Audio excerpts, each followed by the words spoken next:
Hello, hello, hello, and how is everybody doing today? We are back. I am sorry I wasn't live yesterday. I had work obligations. I did put out a tweet stating that, so if you guys showed up wondering where I was, be sure to always check my, what is it, x.com, or check my Twitter. Check my Twitter. Twitter.com/babblingBike. And if there's ever a time like that where I can't make, I usually put out a notice, unless I say it live on stream the day before. But yeah, anyway, good to have you guys back. Hello Twitch, hello YouTube. This is a live stream for my friends over on YouTube who might be watching this. We are live right now, and we are going to be playing Void Knight. So if you're wondering why this video is like heck long over on YouTube, that's why. It is a live stream. So anyway, you guys take care, and we're about to jump in. We are playing Void Knight. We're trying to level him up. He is currently level 71, and I've been having a blast. Yeah, I wanted to give the paladin a break. All right, let's go. Oh, that's right, we did die here. See, we're level 7, like, we pushed so high, and then everything's just such a high level right now. These are our resistances. They're not too bad.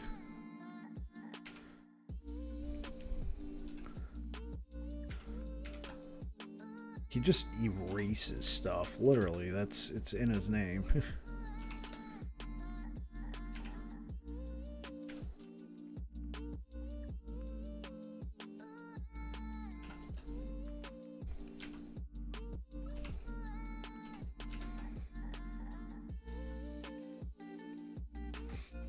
maybe not as exciting as the Paladin, but it's because he's a lower level.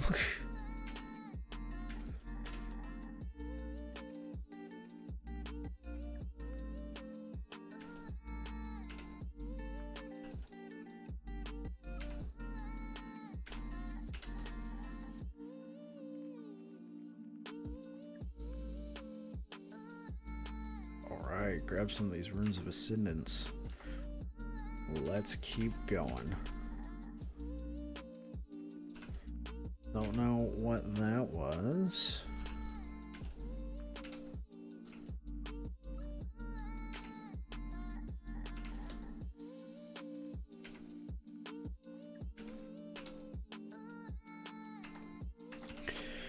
So this is a build of our own design, though I don't claim to say Rive and Erasing Strike is an original idea. I'm pretty sure there's tons of builds out there, but I did not reference a guide when I made this. I made this completely on my own. And I thought Rive might be a good one, but what I've been thinking lately is, what if we tried Vengeance? Because right now we're kind of at a point where we got to start feeding one of our main damage dealers, and that could either be Erasing Strike or that could be Rive. And the problem is Rive deals physical damage, and they have a couple nodes where you can add void damage, but from what I can tell, it looks like it's additive. It's not, it doesn't add a scaling tag to it, so it doesn't scale with it. It just adds void damage, so that's cool. But like, so right now we're doing, like, you know, we're doing a decent amount of damage with Rive, but when we run around we tag somebody with these abyssal echoes, and then we hit that, bam, the damage just is significantly higher, and our Erasing Strike comes back pretty quick. The main reason why we're using Rive is for generating our mana, kind of like a good old-fashioned, well, I don't know if it's old-fashioned, but kind of like Diablo 3, Diablo 4, you got your generators and your spenders. Right, because we had died. So I'm looking for a way to incorporate this Siphon of the Anguish. We have a number of items on here that we can't use because we're too low level. You see, my Paladin was originally SSF. And so when I created this character, I made him SSF, but then I ended up dropping my Paladin out of SSF, but I still had all these great Sentinel items here, and so I decided to keep my Void Knight SSF so I can make a build. I'm not, well, this might help if we take this. Should grab that. Lacerates on hit. Lacer enemies take melee void damage over time for 3 seconds. Okay, so this increases the damage, and then this is a damage scaler. Deals more void damage, multiplicative with other modifiers, and your chance to echo with Rive is doubled. But look at the scaling tags. The scaling tags is physical. It doesn't say that it scales with it doesn't say that it scales with void, unless there's a node that I'm missing. So I've been liking this node because it makes our Rive like wider, more of an area of attack strike. So Rive's third strike leeches damage dealt. I don't know if we need to take that.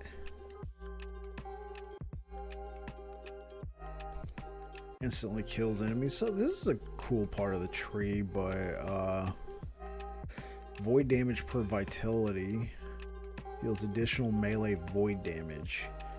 So imagine that void damage is multiplicative, but it doesn't look like it scales with void.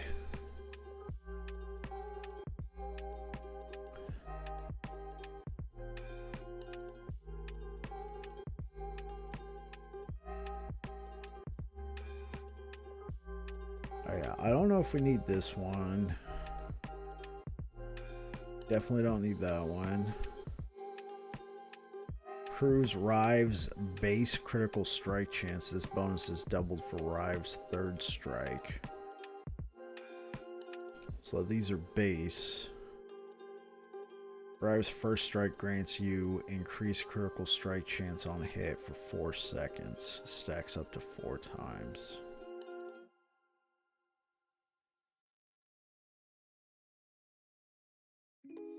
Okay. That is just a flat damage increase. I don't know how much more critical we're gonna need. Like, this attack speed might be even more useful. This would increase the damage of... At this point, we're probably gonna need a little bit more damage, but I'm gonna go for that one right here. And we shall see, because I am thinking about dropping Rive as a damage dealer and going for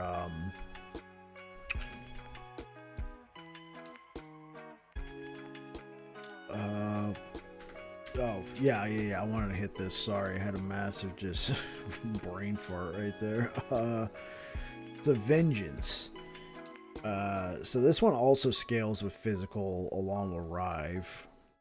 But there's some nice things you can take with Vengeance. Like, you can get the attack speed, and you can get less damage taken. With it, it increases your armor, and kind of use this as our main mana generator to power up our Erasing Strike.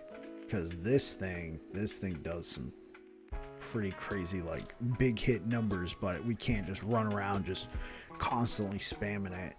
Now, if we were using a two-handed weapon, we could use this node right up here and we would get increased cooldown, but I believe it has to be two-handed if we're using a two-handed sword. So let's take that, grab some of this damage, use that one.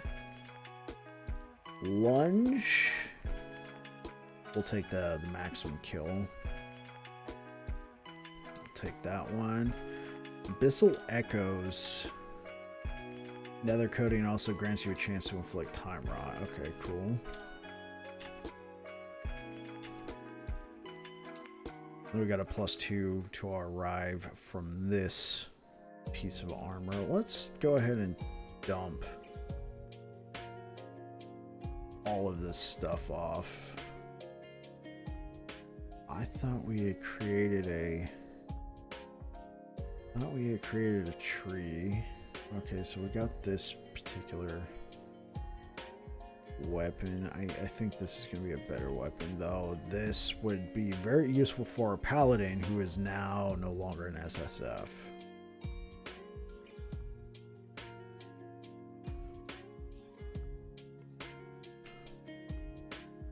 Right, fighting chance was okay, but let's...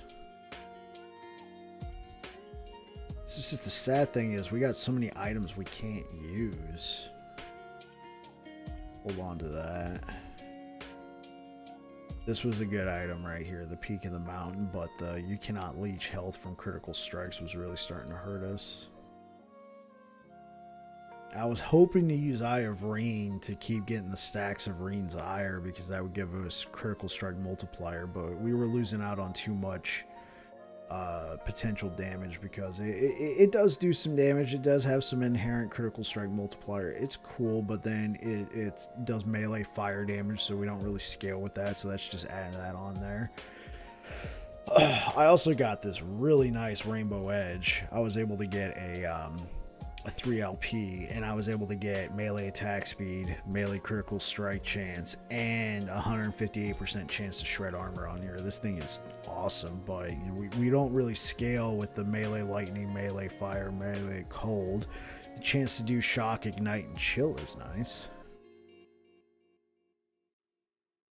And I think the idea was to like take this rain and combine it with this 2LP Siphon of Anguish. I got so many of these Siphons of Anguish.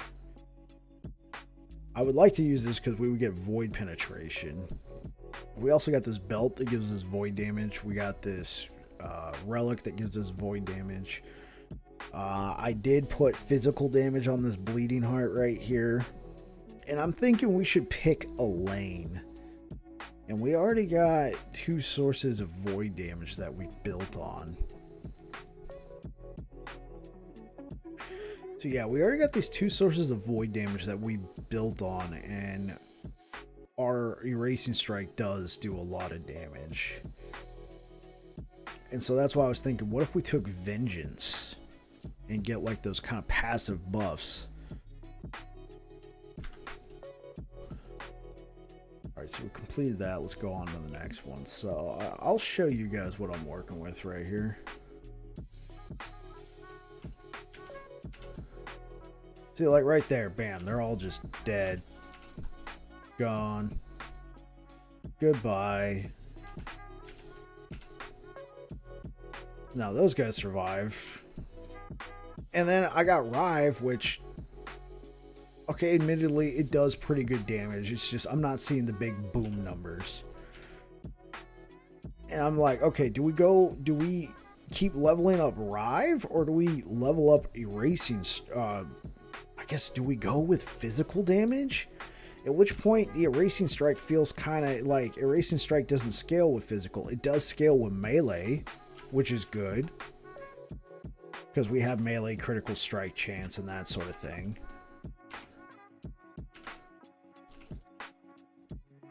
It's just the area of effect is just gone, you know? Bam, you're dead. And if you don't die from that, then you're gonna die from like a couple of Rive hits.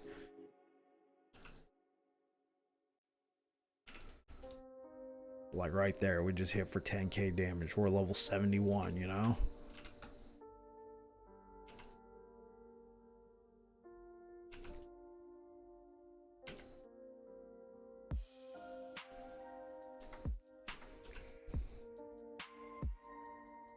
And one thing we might need to do when we're doing this echo, since we are a much lower level than the echo timeline right now, is we might have to use a shield, which is definitely going to nerf our damage.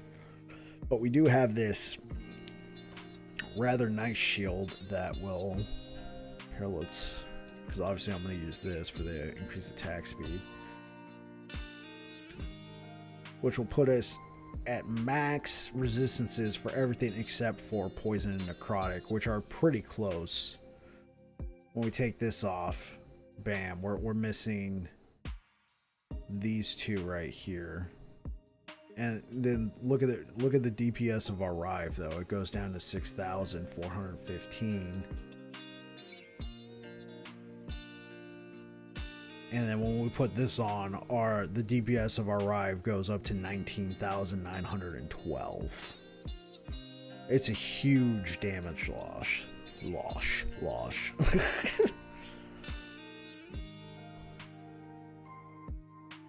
But there's also another hidden thing. Well, it's not hidden, but if you read the text here, since we're dual wielding, because now that we get to dual wield, we also take a 9% increased damage, 9% damage increase, on top of the fact we don't have max resistances, and we are significantly lower level than everything in this timeline.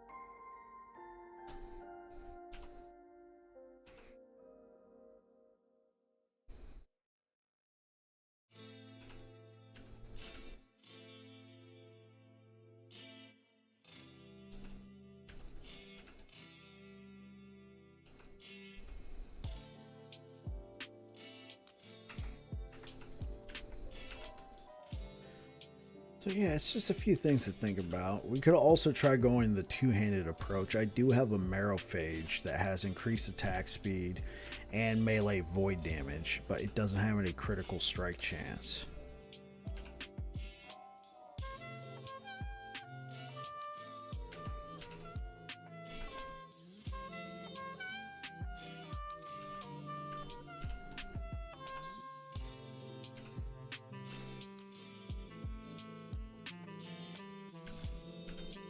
Right now, it's more a battle of who's gonna get killed first, them or me. Because our damage is high, but we are taking a decent amount of damage. We do have some sustain, which is good.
Okay. Double checking something.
Okay.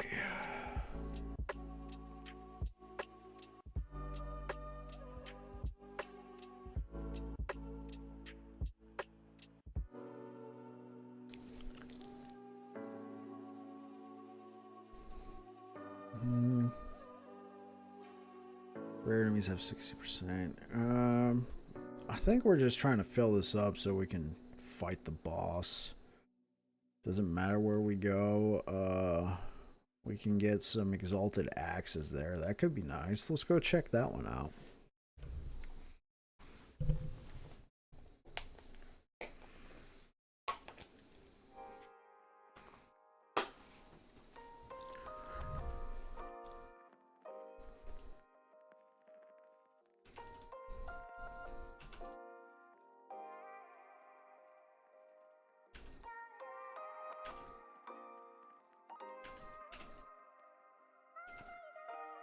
Gone. Just erased. Absolutely decimated.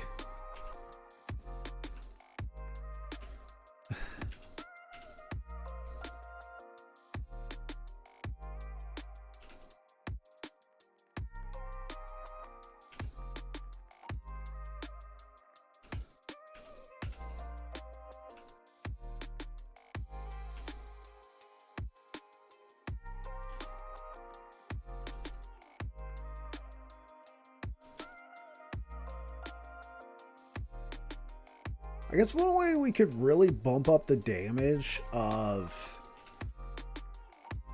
Rive would be getting when a echo,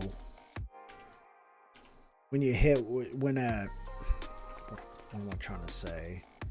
When you get an echo to proc, you know, that little delayed reaction, you can actually buff up the damage with a with an affix.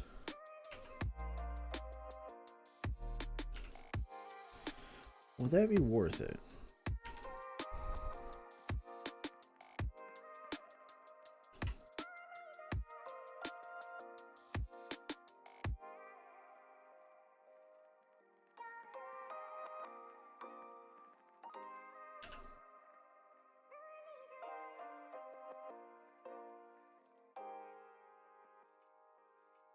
Okay, so we can go down there, we can grab this, grab that, reveal more of the area. I think that's a plan.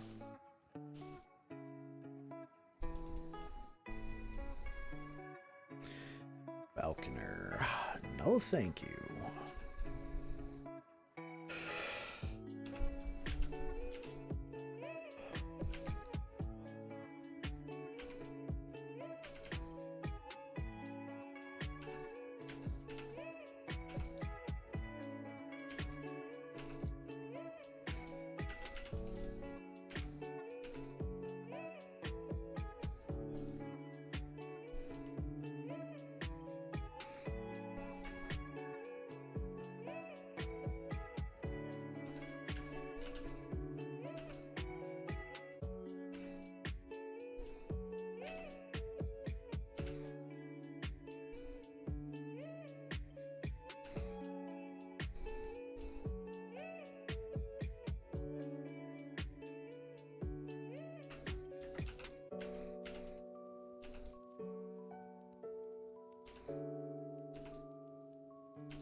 Oh shoot.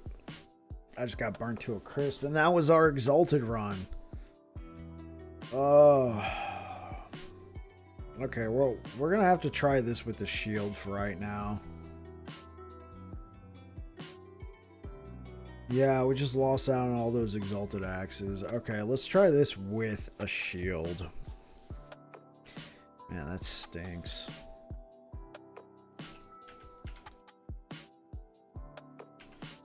We lost so much damage.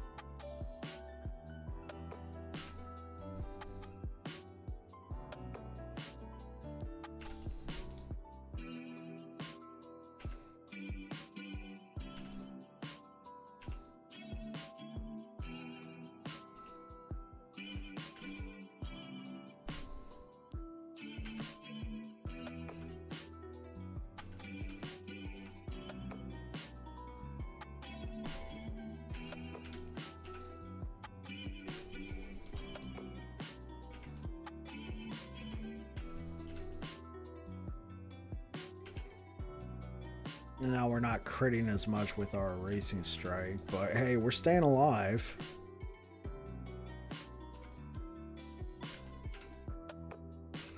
This might just have to be the play for right now.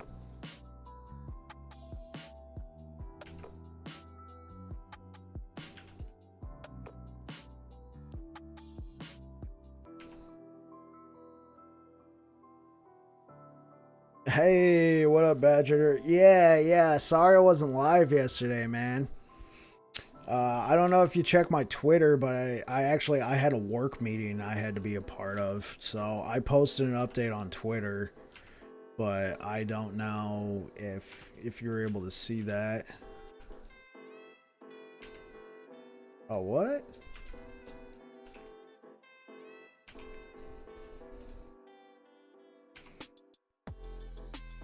How you doing tonight, man? Oh, you don't use X? I don't blame you. I don't blame you in the least. I wish I had a better way of letting you guys know. Maybe, like if I could make a story on Twitch. Maybe that's the thing. I've never done a story before on Instagram, Facebook, nothing like that.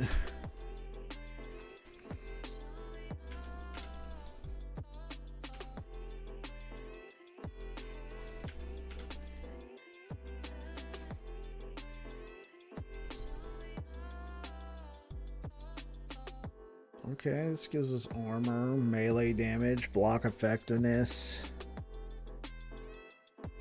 28% increased physical damage.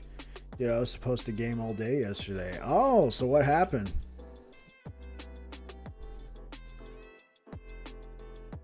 I take it that something did happen because he said supposed to.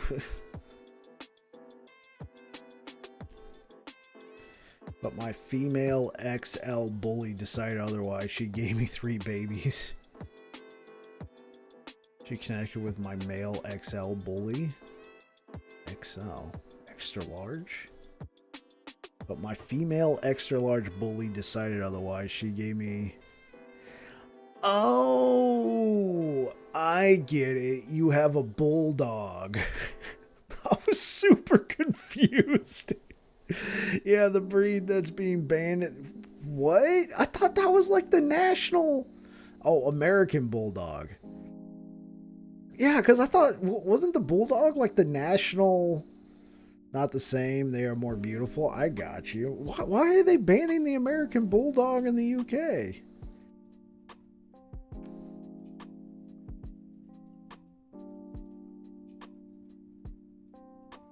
Bully. Not bulldog, bully. Okay. It's literally called bully. I got you. I wasn't sure if you're using a...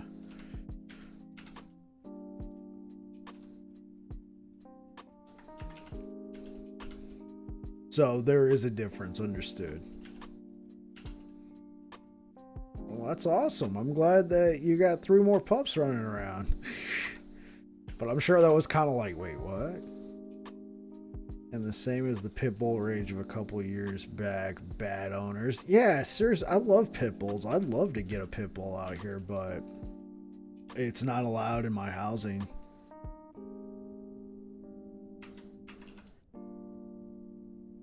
Yeah, they've always seemed like such calm, peaceful dogs, you know? Very protective, very loyal. Great with kids, for sure. Yeah, so you didn't know either. So I'm learning something right here on the spot.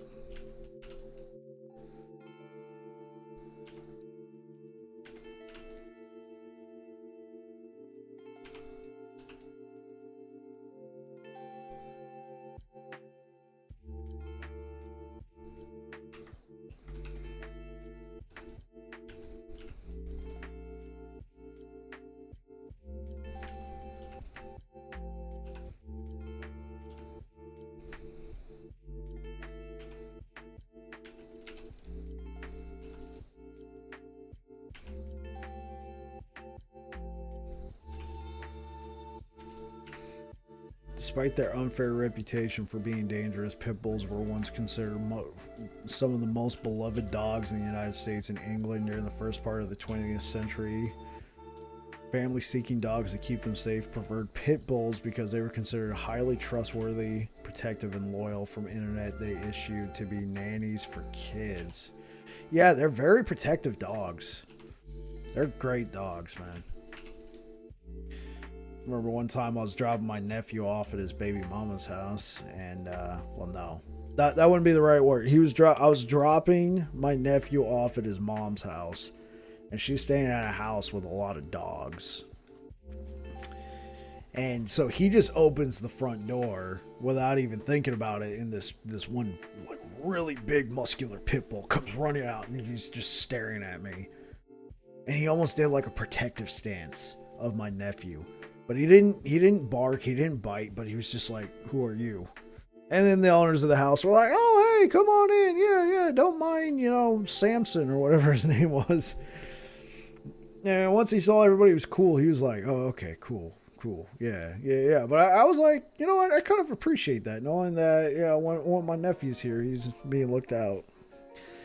My female's comportment changed. She matured a lot in a day. She used to take 20 minutes out to do her duty, and now she rushes out to come straight back for her babies.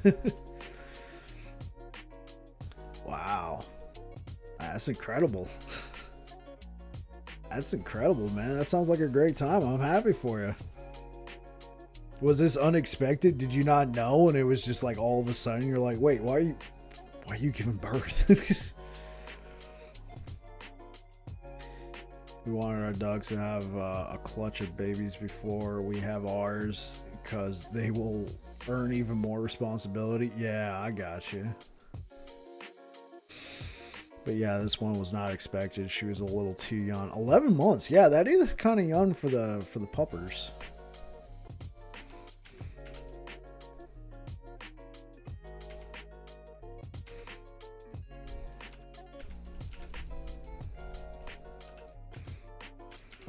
So what you farming? We are currently leveling a Void Knight. We're level 73. And this is a build of my own design. Though I'm sure there's probably similar builds out there. I've heard of Rive Erasing Strike before. We were doing a lot more damage earlier when we were using this axe, but we don't quite have the resistances yet, so we were taking a lot of damage. And right now we're level 73 in a level 85 monolith. So I decided, here, I'll show you what we're working with though. So when we got this on, our Rive does 6,415 DPS. Respectable, for sure. Then you put these on, our Rive is now doing 19,912 DPS. But we also take a lot more damage.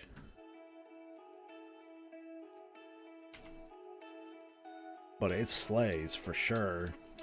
But our resistances are not very good, because we got so many resistances on that shield, we don't have enough on our gear.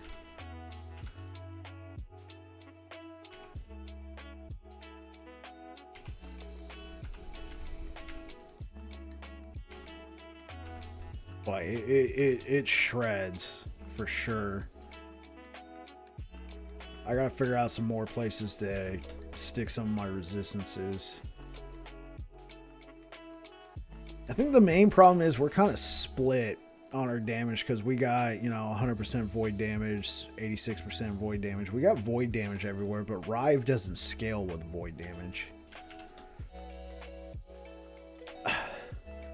I wish I could join you, but this particular character is currently SSF Badger. Unfortunately, I will have to drop this character out of SSF by about Thursday. Cap was asking me the same thing. Yeah, it's because my Paladin that you see me play before, he was originally SSF, and I got so many great items for Sentinel in my SSF stash. And when I dropped my Paladin out of SSF, I was already fully kitted. I had everything I needed, so I left a majority of those items behind.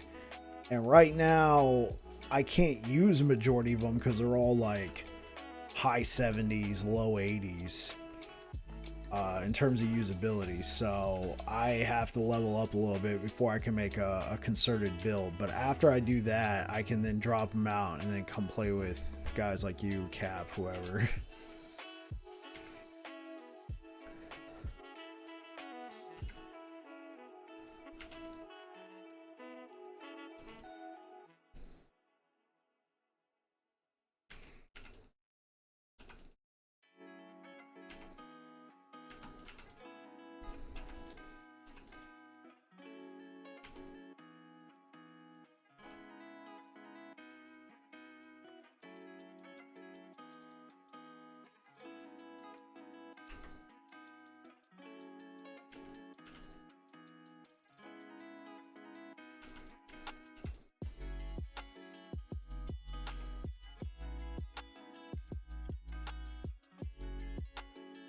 No, I don't need those. Yeah, it's a sad day.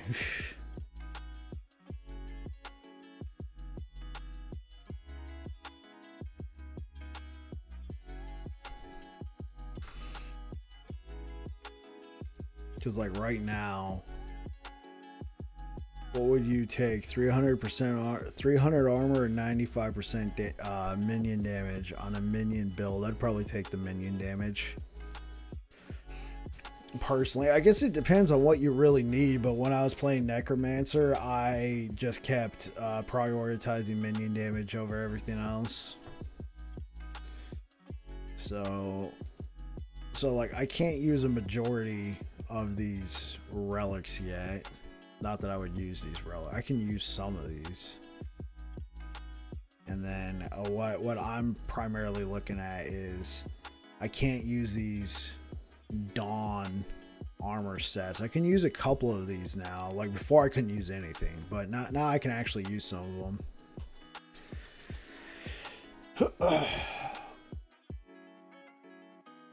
So I'm trying to get to a high enough level where I can be like, oh yeah, I want to use this. I don't want to just bring a whole bunch of random crap with me when I go over to, when I drop out of SSF. I wanted to take my time and select what I needed before going over there. Because there's also some items I can probably transfer over. Like I would probably take one of these Titan Hearts. And yeah, there's just some good stuff there.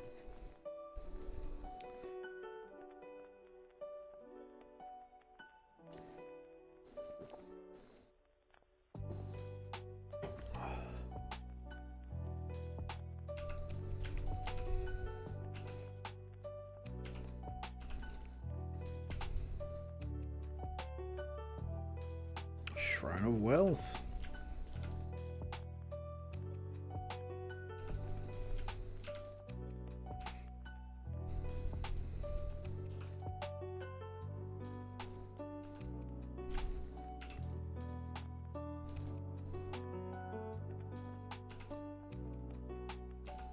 One thing about this build though, it'll probably be a lot better once I get some of my resistances from the blessings. The boss drops 4 items. I dropped 3 to 2 times and not my item I needed. Ouch. I'm sorry to hear that, man.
So what are you playing? Are you playing a Necromancer, Badger?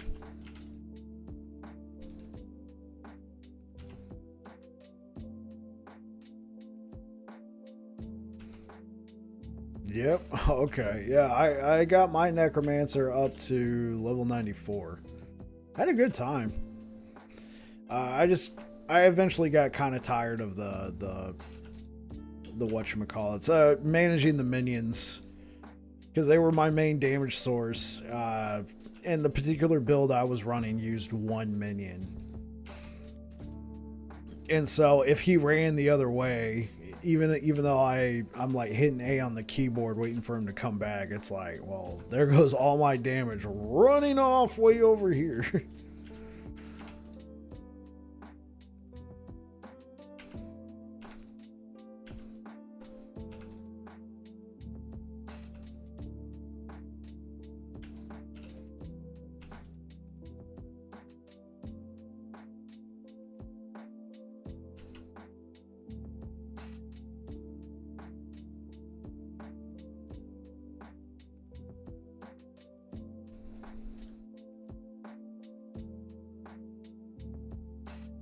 Okay, what? So if we push down here, oh no, we should push over here, see if we can highlight anything we need.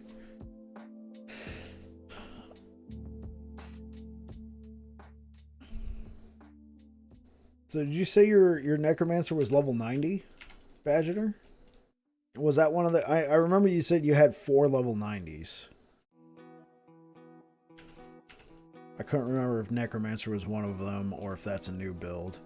I'm gonna try Temporal Sanctum, and you need to get Jewelra's Gloves. I think I've only found that once, but I must... Yeah, Necro is my new one. Oh, understood. Currently level 85. Oh, okay, okay.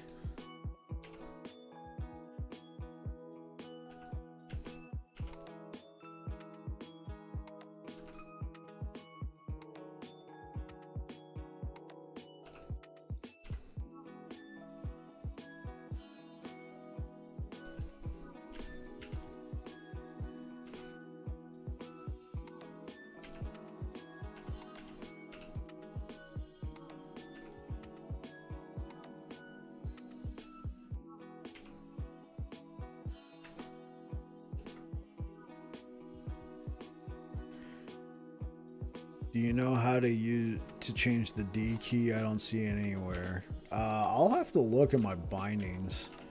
I remember we had this conversation before and I kind of made an immature joke. So, you're stuck with the D. Yeah. I remember that. We were having that conversation.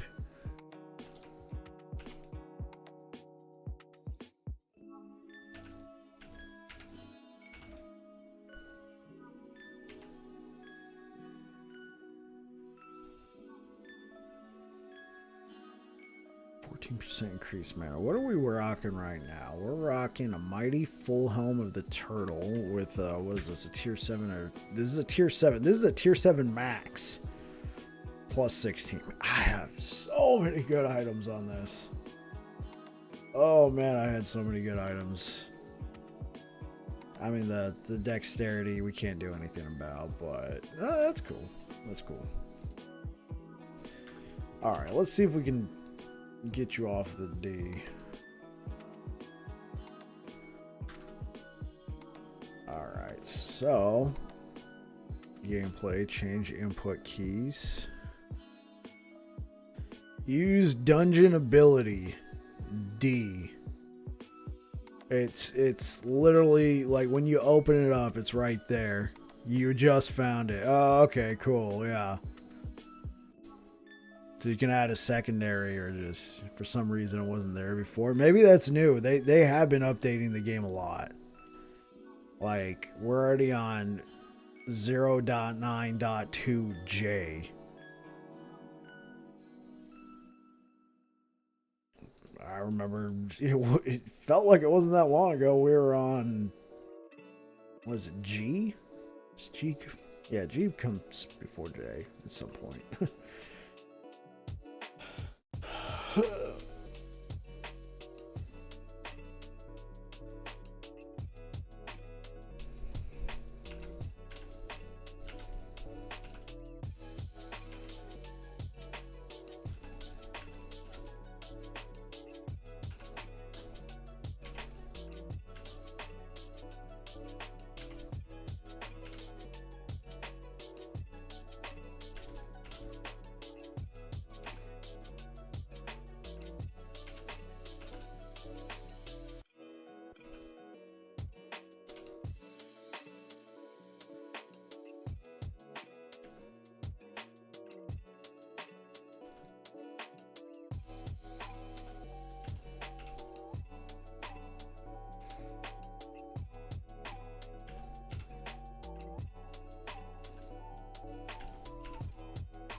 out of mana. I was like, wait, why am I not doing anything? Okay, there we go, there we go, there we go.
All right.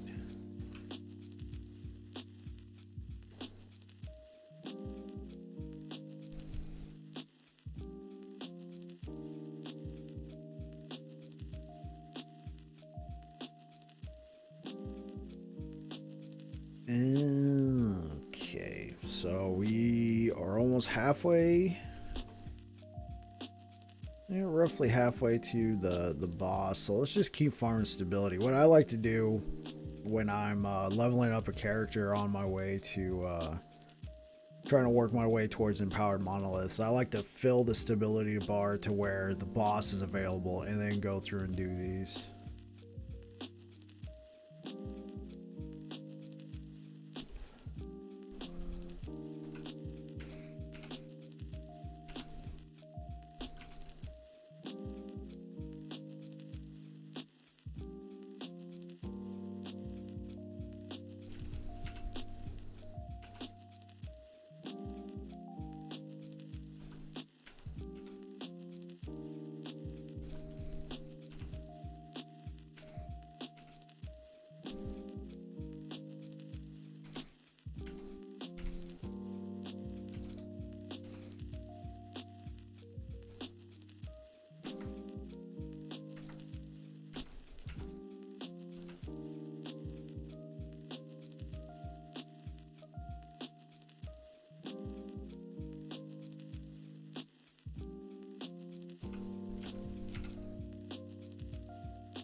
Okay. We are lacking a lot on our cold resist. It's something that we definitely got to bump up. That's why every once in a while I got to switch to the shield. Our damage just tanks, but oh well. It beats just dying and losing out on rewards. Okay. So I think I wanted to take... I do not want to take this one because of the mana cost. This would increase our health. Is this even worth? I mean, we would get the move speed, we'd get the void damage. LOL, I one tap T1 jewel. Hey, that's what I'm talking about.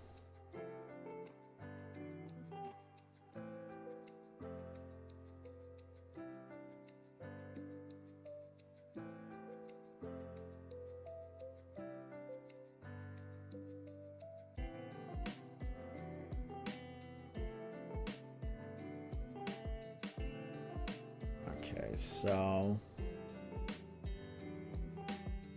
I remember there's something in the paladin tree that lets you... You would get damage reduction for enemies nearby. It might be on this side of the tree though. Let me see if I can't find it. Oh, you know what? Yeah, it's armor clad. Never mind. It's just a regular sentinel perk and I already got that. Okay. So then the only thing we could really use out of the sentinel tree right now, the paladin tree, is the elemental resistance increase. We could do this for right now and then eventually come back over here and buff this up. You have a chance to be granted void agents whenever you are hit, grant you 10% reduced damage reduction. Void agents breaks after you take 100 damage, releasing a void rift, dealing... Ooh, this requires us to get hit. But we get a 10% damage reduction. And it breaks after you take 100 damage. I feel like it's that 10% damage reduction is not going to last long, but at the same time, it's 10% damage reduction. I was also thinking, let's just go for the gusto. We would get the increased move speed, and we would get the increased void damage. So I don't know how much required it is. I think for right now, we're going to just take 5 points here to try and buff up the fact that yeah, okay. So if we fully take that, we will get our elemental resistances up for right now to help us carry past this point, and then eventually we'll just respec. That way we can finally get it on our gear. It will get cold. This is a good pair of gloves.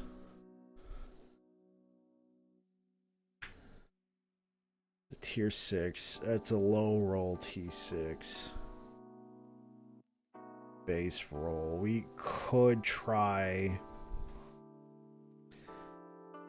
re-rolling it. Because it's kind of low.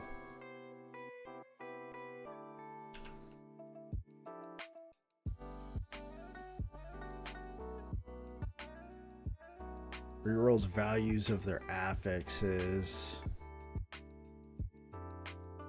Let's just do it. See what we get. Okay, well, we lost out on some health. We did get a little bit better.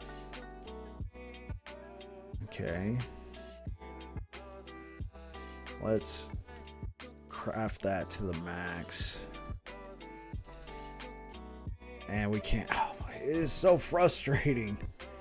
It is so frustrating trying to forge gear. And then it's like, oh no, you're locked out. You gotta be level 76 now. Oh my gosh.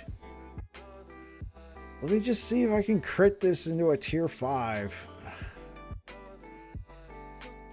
But we got that 50% critical strike chance.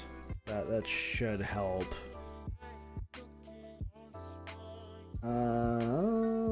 57. Okay, let's just break this down. Okay, cool. We got all 6 shards. One tapped T1 Jura. Enemies have 15% to all resistances. What is this? Glyphs or affect shards? Do I care? Well, that leads directly into runes, so let's go ahead and take that. Let's go ahead and take that.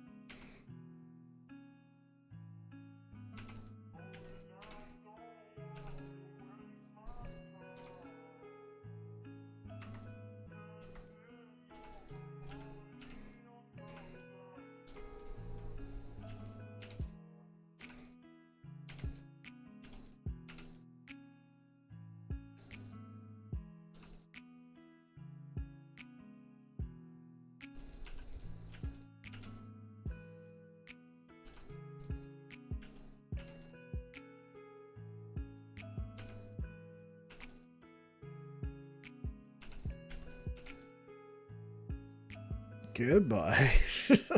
This erasing strike, man, it's so much fun. It's like, goodbye. You are the weakest link. Goodbye.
Nope. You don't get to do that to me.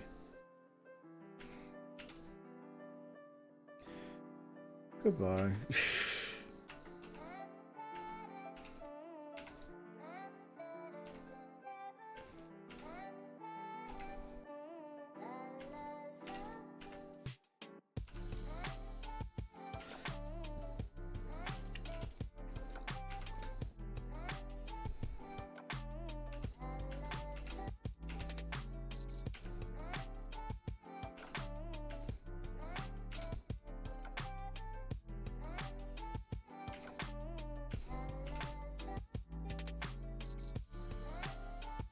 Haste Shrine with this build? Oh my gosh.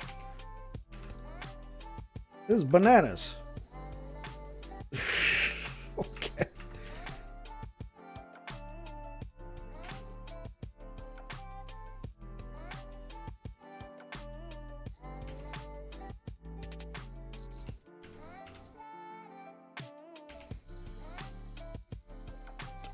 That freaking attack speed. Holy smokes.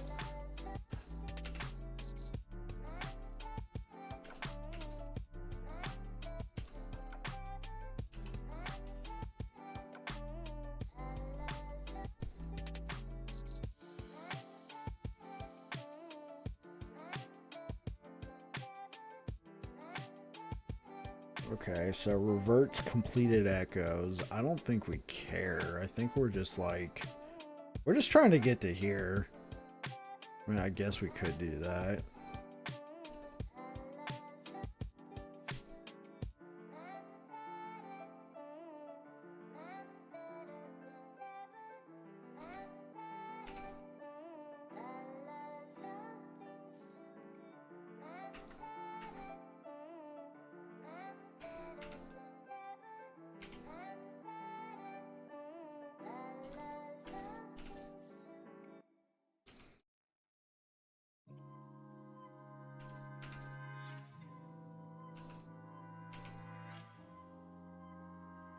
Health, yeah, I'll always take it.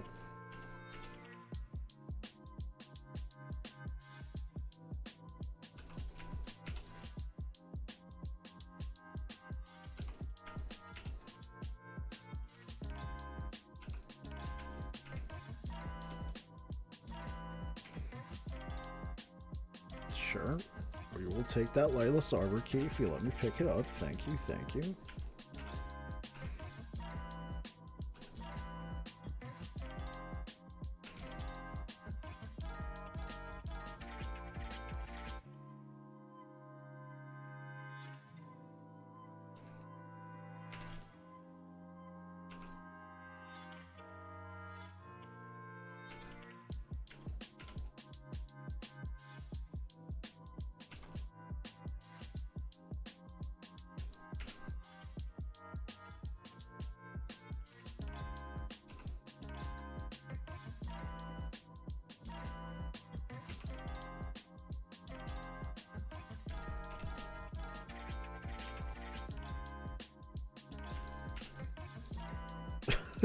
We just straight up erased him.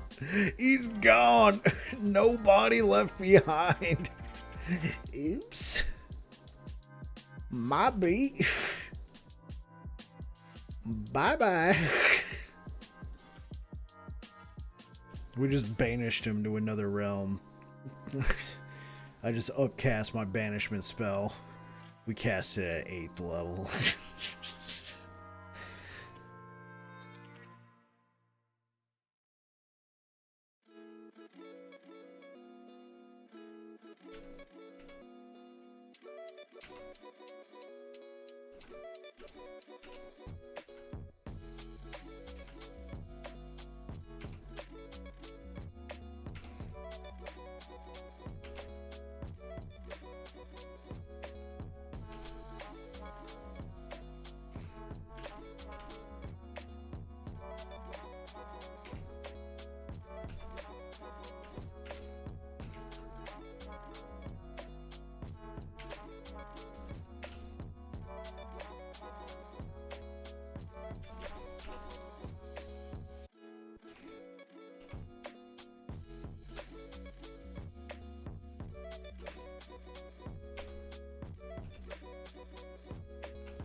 Oh yeah, that's right, because you subbed. You can use my emotes. Hey, who's that guy in the fedora? That looks kind of familiar.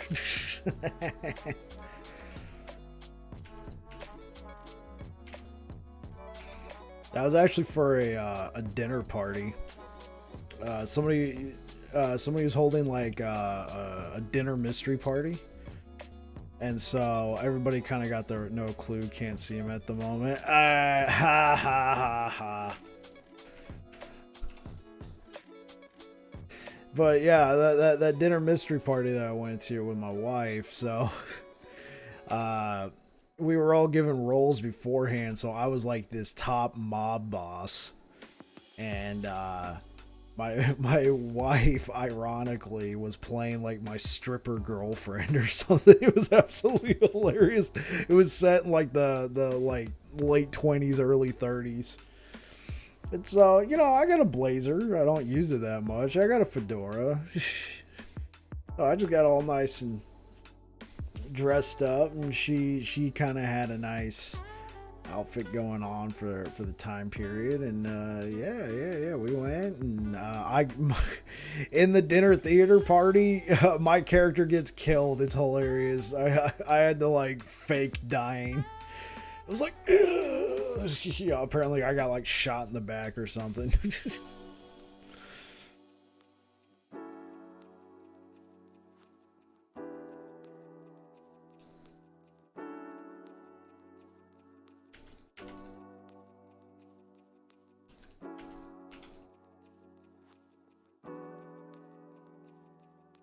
How dare they shoot the mafia boss? Yeah, I know, right?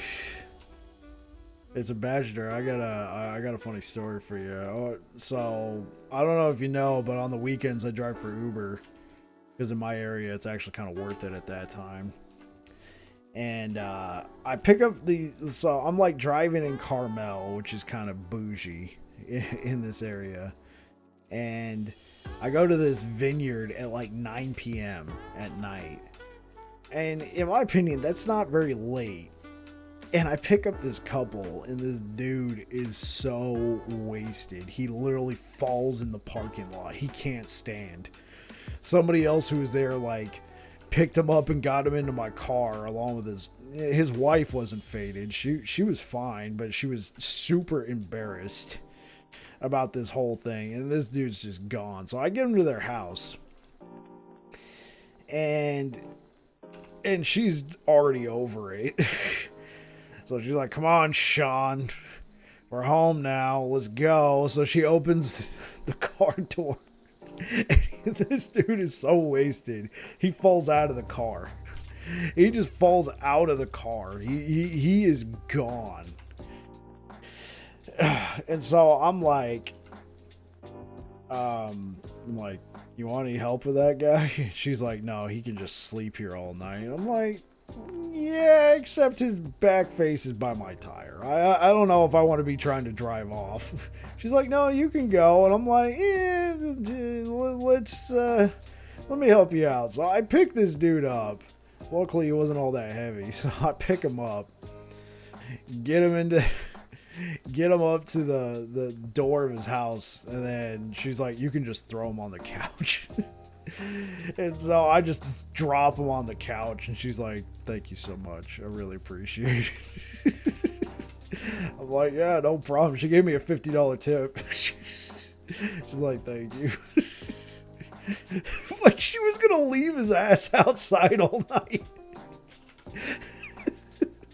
He was wearing like this, kind of nice looking suit and everything, but apparently he got too faded at the vineyard. I've never seen somebody so drunk in my life, let alone at 9 o'clock at night at a vineyard.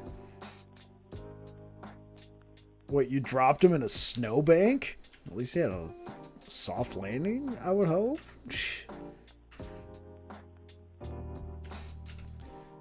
We took turns to check on him, but we left him there.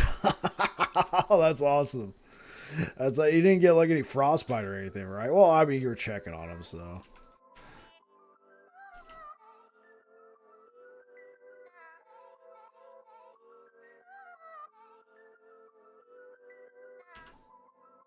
Let's break this one down. Ooh, +2 to Erasing Strike. I'm gonna want that. Nah, we flipped him a couple times and changed his code. Oh, okay, cool. I really want this T5. Yeah, okay, we got 5 shards for Erasing Strike. We might need that if we can't find an armor piece with an Exalted Erasing Strike on it. Though, we might go for Rive, because it also increases our melee damage. I do want to upgrade this to a Dawn plate instead of a Myrmidon.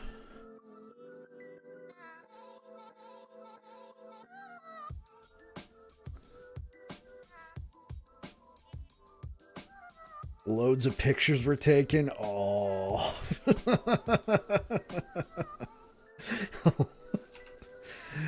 Right, he must have been gone if he didn't realize he was sleeping in a snowbank. Oh, that is hilarious. Like, how long ago was this? Do you guys still bring it up every once in a while? Like, I don't know his name, but let's just use a fake name. Like, yo, listen here, Bobby. Do we need to pull out the pictures? Listen here, Charles. Do we need to remind you about that time you got so drunk you slept in a snowbank all night? All the time, every Christmas party, because it's when it happened 15 years ago. How do you know my name? I absolutely guessed. I did not know your name was Charles. I was trying to come up with generic male names, so I said Bobby and Charles.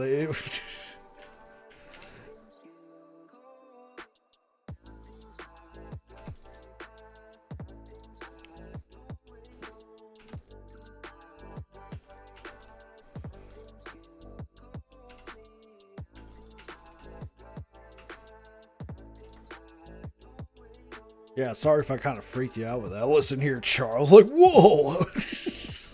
I got super lucky with that one.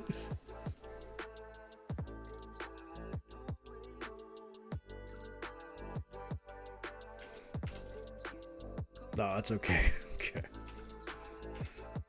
There's some people on the internet though. They're really protective of their names. Like they don't even want people knowing their first names. I get it, you know. People getting canceled and that sort of thing. I'm Peter. I mean, I don't care.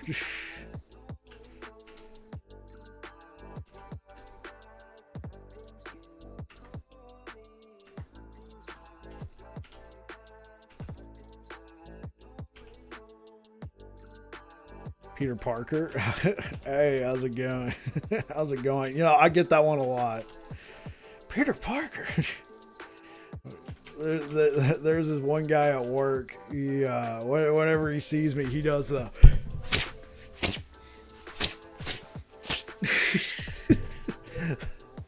And he's been doing this for years. Like, the joke doesn't get old to him. Like, yeah, my name's Peter. Hello, I'm Ben. PTSD enabled. Odrius3. Welcome to the channel, man. Hello. The one I used to get all the time as a kid is Peter Pumpkin Eater. I'm like, guys, like, dude, I used to get super literal with it. Like, you guys are, wow, Spider-Man stream. Yeah, I know, right? Hey, what up, Espartago? I'm like, I used to get super literal with it. I'm like, you guys think I'm a cannibal because I put my wife in a pumpkin and then I ate it? That means I'm a cannibal. I'm like, oh my gosh, I was so freaking literal with those those jokes.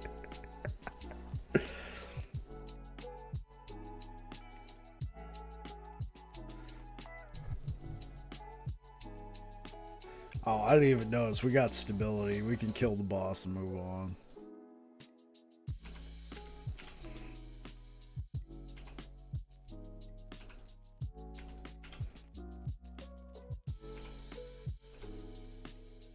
Alright, first attempt at T3 Jeweler. Good luck, man.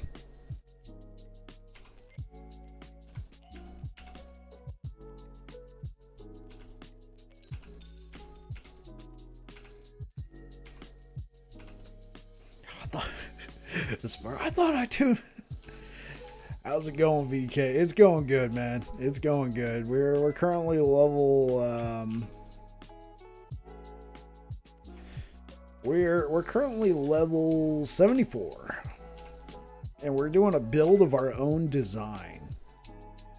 Though I don't claim to be original in the thought process that Rive and Erasing Strike aren't just, you know, meant for each other. This is a very strong combo, and I'm sure it's been done before. But I didn't reference a guide for this one, unlike some of my previous characters I was playing.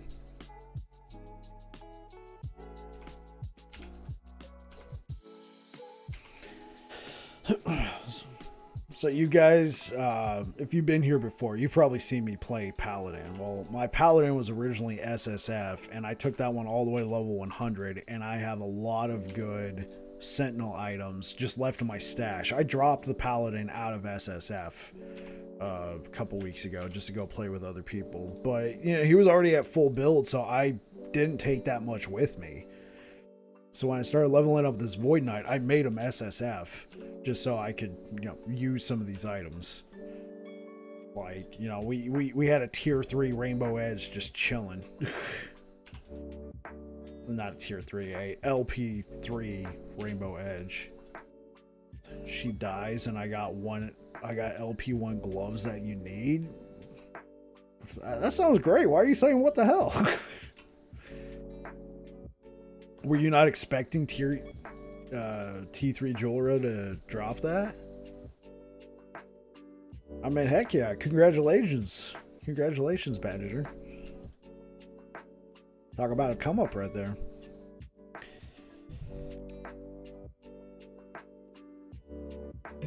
Why disallow fun with SSF? Oh, I see what you mean. Yeah.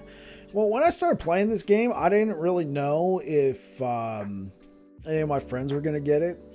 You weren't expecting it on the first one? Yeah, I got you. Yeah, so I didn't know if any of my friends were going to get this game as well. And I saw that SSF had its own leaderboards.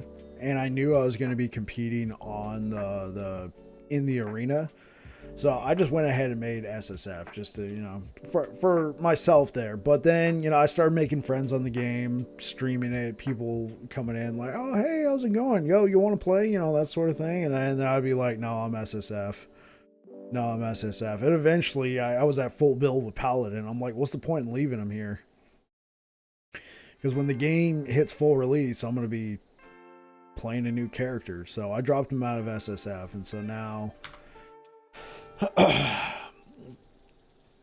And so now I'm just grabbing the items I need once I hit the right level, and then I'm dropping this guy out of SSF as well.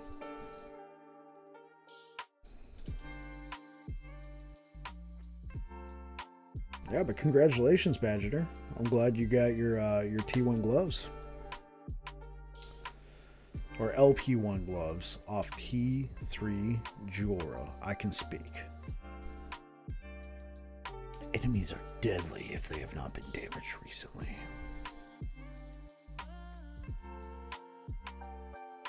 Sure, we'll take glancing blow.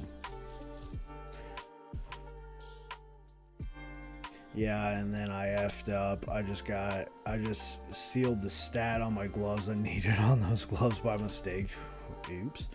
I have to find new ones. Cast speed purples. Oh, I got you.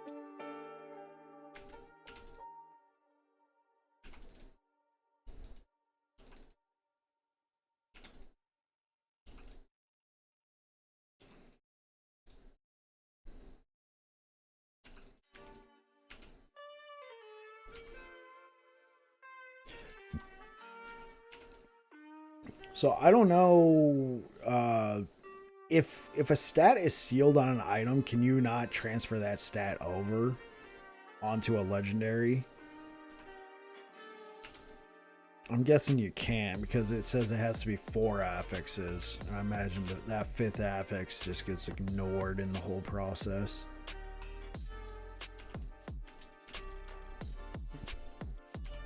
I don't know, but I do want... Yeah, I got you. Make the odds even harder on yourself. Okay, yeah, we can take the Sigils of Hope.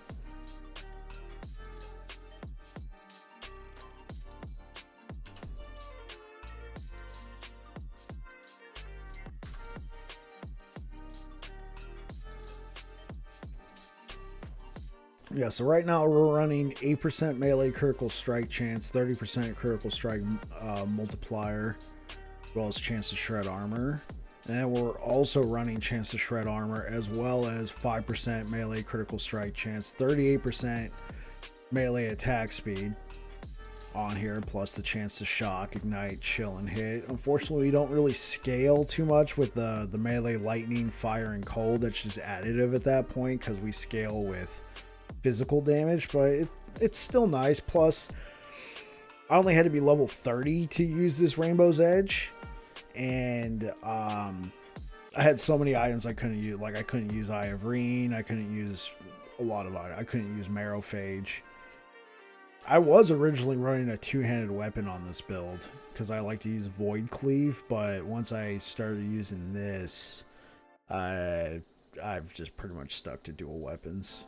It's unfortunate you can't use Void Cleave with single-handers, because that was a really fun skill. Like, it's to the point now I'm having so much fun with Void Knight.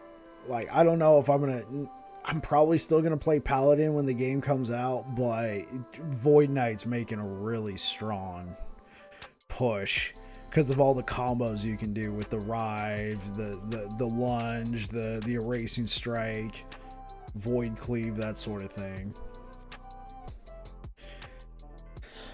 I feel like Paladin's gonna have such a good starting off point because they get Holy Aura. You can just dump so many of your resistances into the Holy Aura, freeing up your gear for so many other things. You can get poison resistance, you can get elemental resistance, as well as other forms of... What else do you get? Yeah, so you get 15% just passively, just base elemental resistances. Then if you take the nodes, that gives you, I believe, up to an extra 25%. So that's a 40% for your elemental resistances that are all taken care of by your holy aura. You can just immediately just take that off of your gear, freeing up more space for damage, health, armor, you know, that sort of thing. Well, maybe not damage, but health and armor for sure. Because all the resistances are suffixes, which typically are your more defensive stats.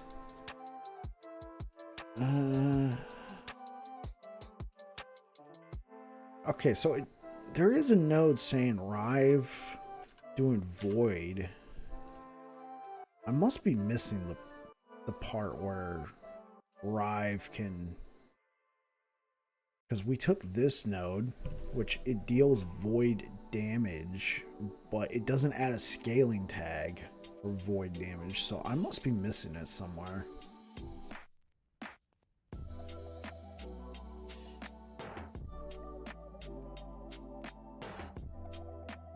I feel like I've looked all over this tree. It's probably staring me right in the face and I keep missing it.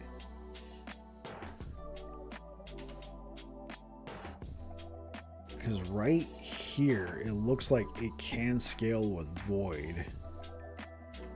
But that generally means you got to take a node.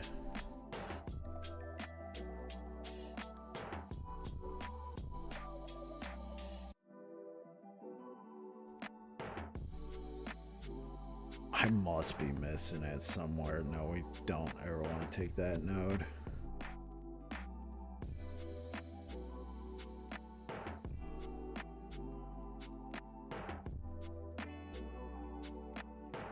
Night chance against... I figured it would be up here, you know, where we can deals more... This deals more damage. This deals void damage, but it doesn't add a scaling tag.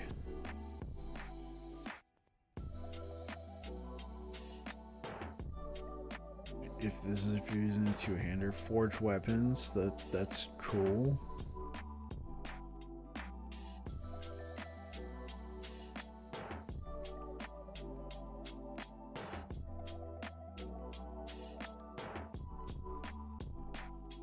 Yeah, I must be missing it somewhere.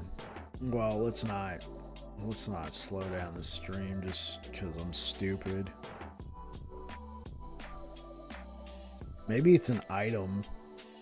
Maybe we can take an item that gives us... Okay, whatever. Let's do this.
These guys are kind of strong.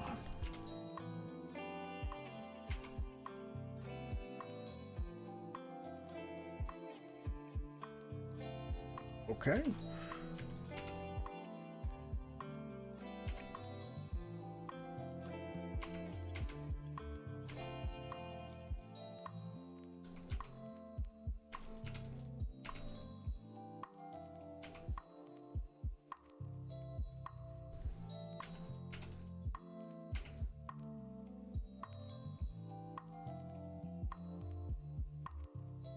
Okay. Okay, we chewed through that. We chewed through that. All right, let's go. We got up here. Just yeah. We killed one. He was injured. He wasn't at his full power. Slay the injured dragon. We slayed it. we killed him in one hit.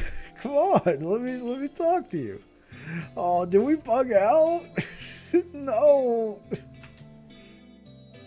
Okay, let's try walking away. Like, whoops, I didn't mean to do you dirty like that, homie. Oh no, I don't think the game realizes that we killed the dragon already. My beef. Okay, his body is gone. Well, let me talk to... Oh, come on.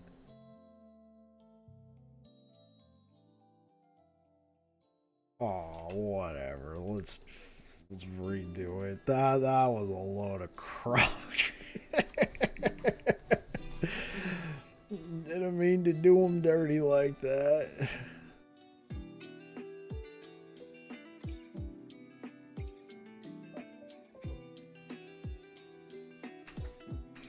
Now we're gonna do this whole thing again because we killed the dragon too fast. My B, man. I didn't realize he actually had to put up a struggle there. Like, you said kill the dragon, and I did.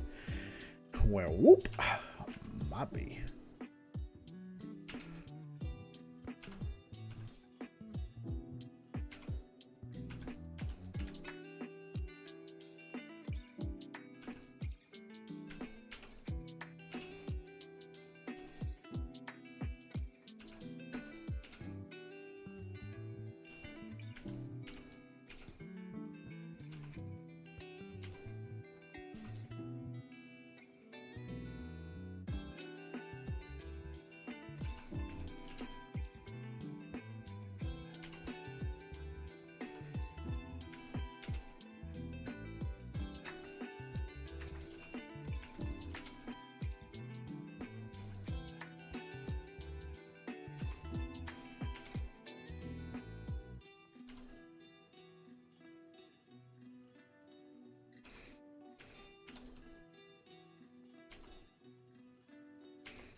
Game says, calm down, I'm slow. Nice one, Spartaco. Yeah, that's probably it. I'm just like, kind of just blasting through everything.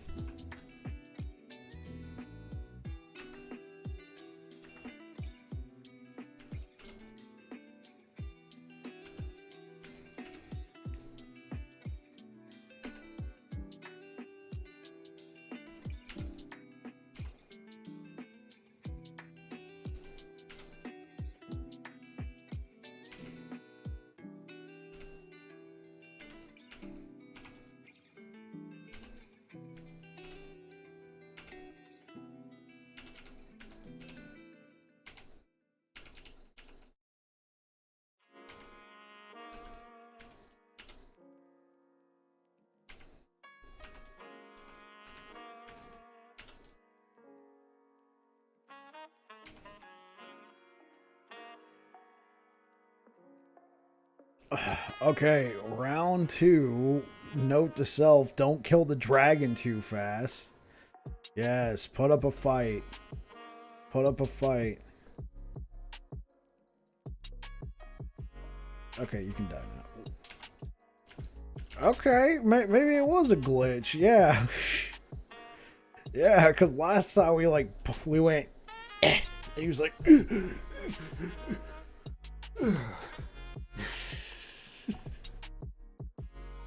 And then this guy didn't even know what to do.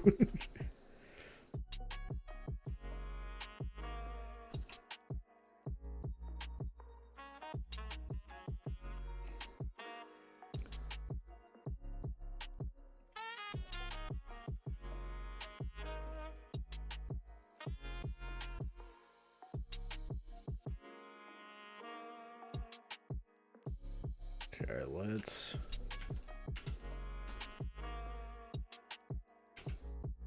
Do you have any tips to farm corruption or stability faster? Yeah, so my tips for corruption would be know the weaknesses of your build. That way when you're selecting paths to travel down, you don't just accidentally brick your build. So like this build, for instance, does a lot of crits. So if I took a node that gives me credit, that gives the enemy critical strike avoidance, that's going to really hurt it. How to farm stability faster? I don't farm an entire map because you're going to get a baseline stability for completing the monolith, and then you're going to get extra stability depending on how many enemies you killed. I would not sit there and farm an entire map for stability. I would just complete the objective and move on. And that, for me, that tends to build stability faster than going through and full clearing a map. But I think the most important thing there is going to be like, so I pushed my paladin to like 425 corruption or something. I eventually dropped it in that timeline because I just wanted to farm. Like every battle was becoming like a little mini boss. But the way I did that was I picked and choose what was going to be the better path that wouldn't just absolutely zoink my build. And I was able to push that corruption up even higher. Because I went back, like I dropped down to like 300 corruption and I was just not even paying attention. I'm taking whatever node I want. I'm like, oh dude, we were already doing 425 corruption. This is 125 corruption less. No, man, like even at 125 corruption less than what I was doing before, if I picked the wrong node, it would literally, like, it would be painful to get that node to get that modifier to clear. So pay extra attention to that, because there's many times where I have not paid attention to that and it's really made that monolith difficult, even to the point where I went back and I reset it by dropping the corruption, because that modifier was going to stick around for like 6 or 7 echoes and I just couldn't kill anything at all. That would be my main tip.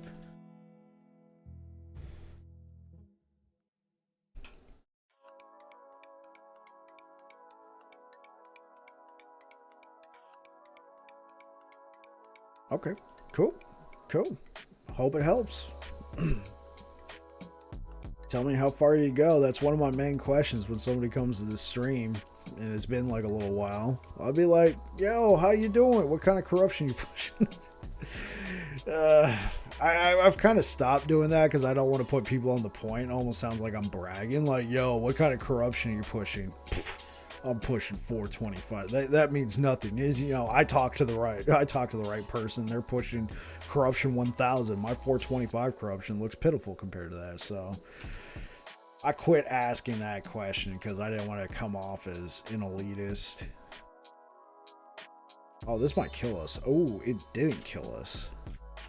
I didn't even realize that at first. I was like, maybe we shouldn't be here. We got lucky with that one.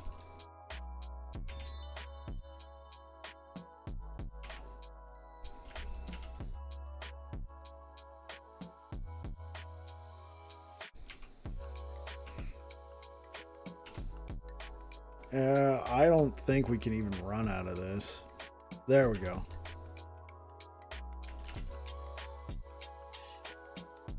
Yes, as it currently stands, you have to be in the same party in the same area when the item is found. Like you can't even hold up. You can't even like be in the same party. Like let's say I'm chilling at the entrance. Like let's say I'm chilling like, you know, where we can sell gear and everything. I haven't teleported to your echo yet that you've started, and then you find the sick piece of gear. Like like it wouldn't even count because I wasn't in the same area. I had this problem when I was playing with somebody. We were playing through the campaign. I went to the next area before he did, so he was still on the previous map. And I found an item. I'm like, oh dude, I found this sick item. I think you'll like it. He's like, nice, send it over. And then I couldn't send it over because he wasn't there when it was found.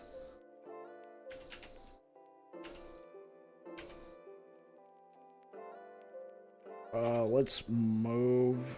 Okay, let's get out of here.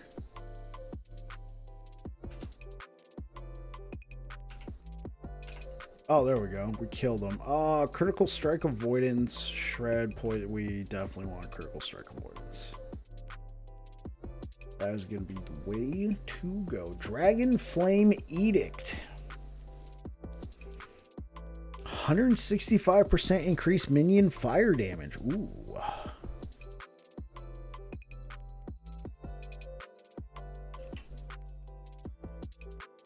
So I know that was kind of choppy because I was fighting a boss. So quick recap for you, Badgeter. Yes, you have to be in the same area. You can't even be like, I can't be chilling here in the same party and they're in the echo farming. They can't trade it to me. I have to actually be in the echo in the area when they find it, and then they could trade it to me. When the game hits full release, they're going to be implementing trade guilds. When that happens, if you join the trade guild, you can trade your items to whoever. So even if you find it solo, you can still go and trade it to somebody. Oh, Nighthawk, thank you so much for the raid. Yo, what up, Coco? How's it going? Appreciate the raid, guys. I didn't even realize you were online. That's my bad. Thank you so much for the raid. Yeah. I'm glad I could help, Badger. We just streaming some Last Epoch tonight. What's up? How's it going, guys?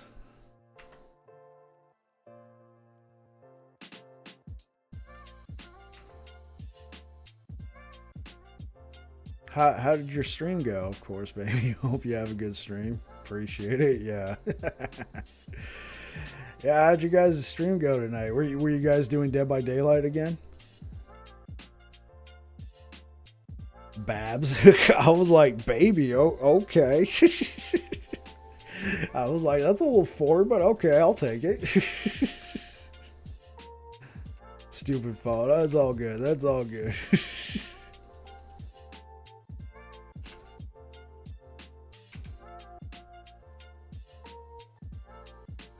I was about to say.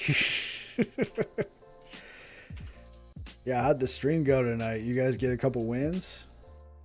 What were you guys doing? Survivor over there? I was playing Limbo. Limbo? Oh, wait, so... Limbo? Like in real life Limbo? Were you... I'm like, what kind of game is that?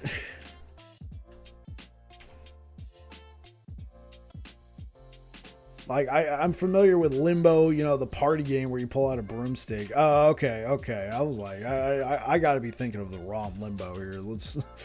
Let's clarify, because I'm like, wait.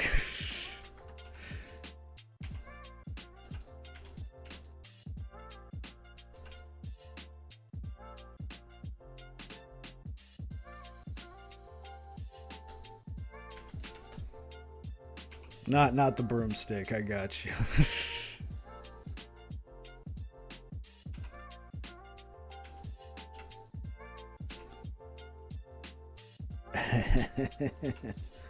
I'm glad you guys had fun. LOL, yep.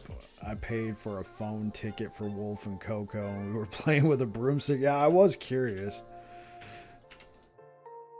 Was Wolf playing with you guys?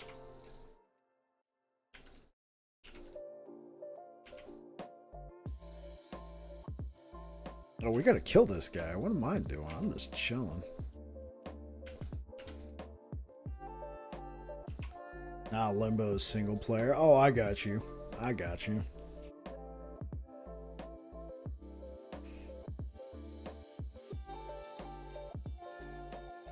He was killing people earlier. That's an expensive Limbo game. Yeah, I know, right? Hey guys, let's play Limbo. I got the plane tickets. Let's go.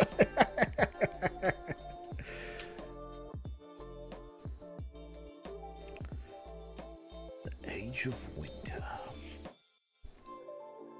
Yeah, I know, right?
It'd be an expensive game with a broomstick for sure. For sure, yeah.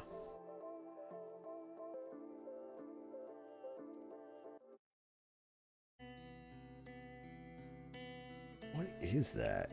Alley Fox Dance? That's kind of cool. Almost looks like a mouse. Is that supposed to be a fox, Coco? Oh, Coco, thank you for the follow. I didn't even see it. Oh, my bad. Yeah, thank you so much for the follow, and thank you so much for the raid.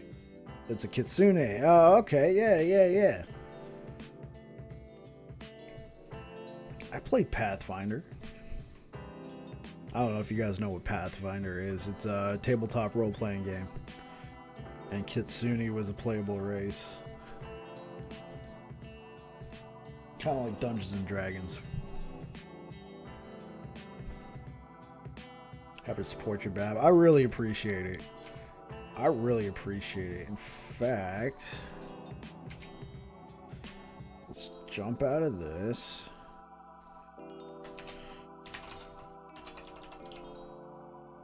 Oh, whoops. We don't want that.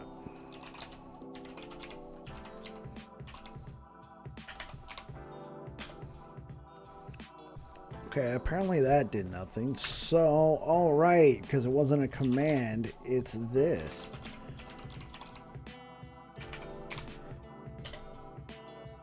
Unrecognized command. What do they do to my shoutouts? Oh, do I have to? Oh, I probably have to. Yeah, there we go.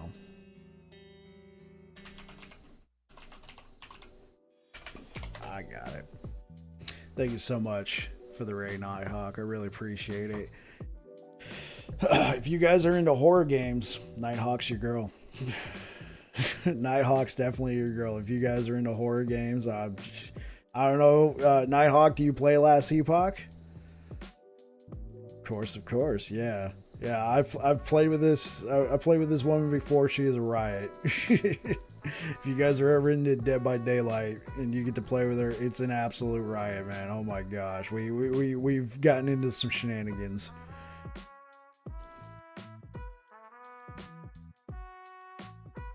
Oh wait, I should click that myself. There we go. I'm like, you do not play Last Epoch? Oh yeah, for sure. Like if you're not into action RPGs, I wouldn't even be like, oh, you should play it. I'm personally in love with the game, and it's nearing full release, so I've been just grinding hardcore on this. But when I get a chance, I like to check out some other stuff. Be breaking ankles in Dead by Daylight.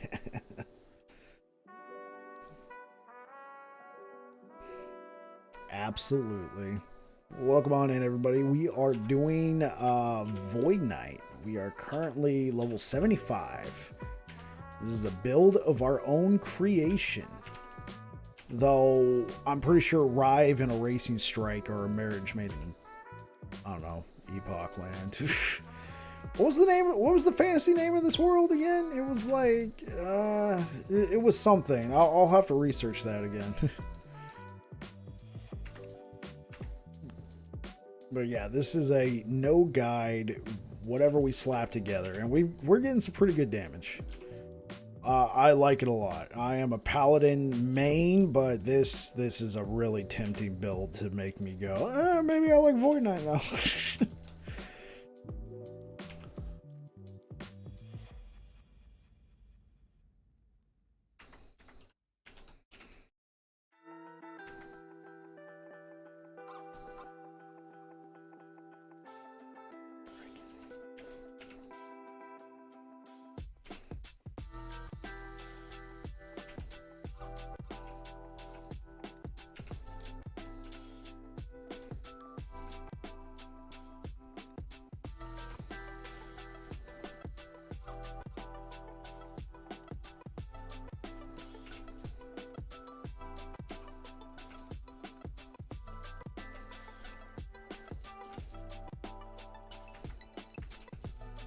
I like dragons, but I don't have a huge attention span, so long RPG games don't click with your ADHD. Oh, I got you. Oh, I like dragons. I was like, all right. Yeah, I got you. I got you for sure. This is definitely a game where the end game is all about math and squeezing out damage and like, oh, if I get this item and I combine it with this item, I can, you know, get a percentage of a fraction increase in this area and I can maximize my DPS by an extra 5. Absolutely. If you're not into that sort of thing, for sure. I like Diablo a lot. Math, not even once. I like Diablo a lot, and then Diablo 4 was, I know it's on an upward trajectory, but it was kind of going down in my opinion. And I heard about this game, and I came and checked it out, and then I was like, I'm hooked. I haven't gone back to Diablo since. Yaga played Diablo. Oh, okay, cool. Yeah. So this is in the same vein, except it's a little bit more. There's a lot more you can do in it. Definitely a lot more you can do in it. As it stands. I don't know if that's going to change. It sounds like Diablo wants to add a lot of content. You know what? I'm rooting for them. Hope they do well. Got a raid and run. Hope you have an amazing rest of your stream. Yeah, no problem. You play Borderlands, but that's because you got attached to the characters. Oh, yeah. Borderlands was cool. Yeah.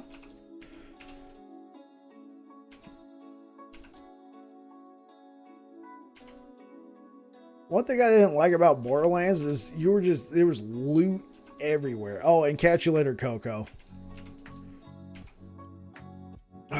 There was loot everywhere in Borderlands. It was just like, it was constantly, you'd be like, wow, I found this great gun. And you use it for 5 minutes. And it's like, wow, I found this great gun. Use it for 3 minutes. Wow, I found this great gun.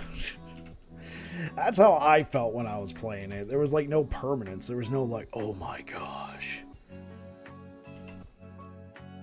That's your cat's name, Tiny Tina. Hey, what's good? What's good, Badger? LOL, exactly. Yeah, that's how I felt about the entire game of Borderlands. It's cool. The content loop is cool. It was hilarious. Claptrap was funny. Everything. But when it came to the loot, it was just like there was loot everywhere. And it's like, wow, this is cool. Use it for 5 minutes. Wow, this is cool. Use it for 5. Yeah. And that's not even necessarily a problem. It just didn't really jive with me personally that much. And then you go to see the gun shop and you were like, those are all crap. Yeah, that's true. That's true.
And the name suits her well because she F's shit up.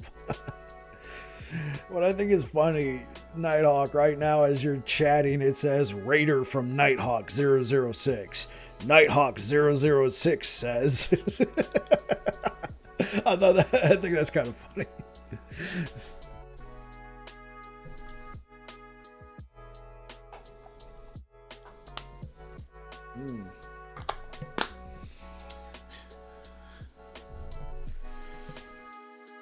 What? I am the raid leader. Yeah, that's right.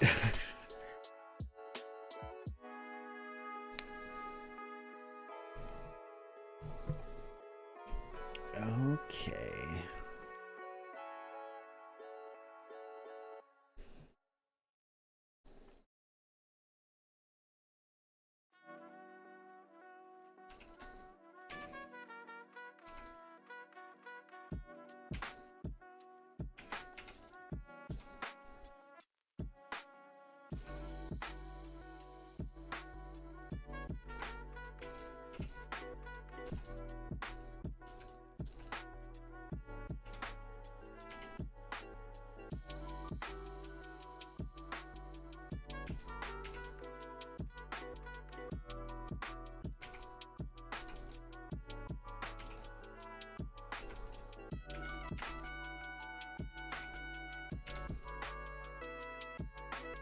Okay. We're clearing.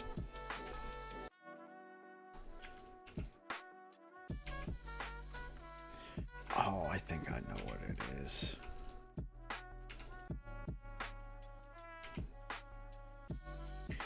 Let's clear through this. So I stream to both Twitch and YouTube just to give, people time to put my place in more places. And I'm like, wow, we haven't gotten anybody on YouTube in a while. And then I realized it never got put into a category.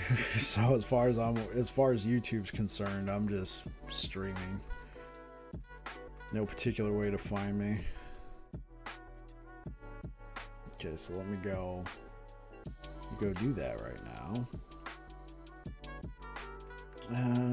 Yes, edit.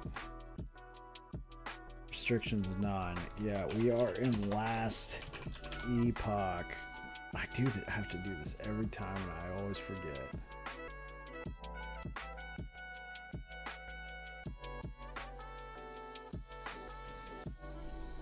Okay, there we go. Oh, there you go. 14% melee critical strike chance. That's nice. Plus 77% increased damage for totems. Well, I don't know where the melee critical strike chance would help with the totems. It's kind of a... Let's just see if we can't pull that. There we go.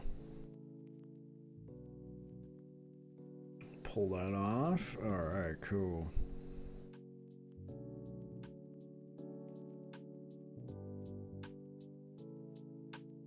Get ourselves a unique.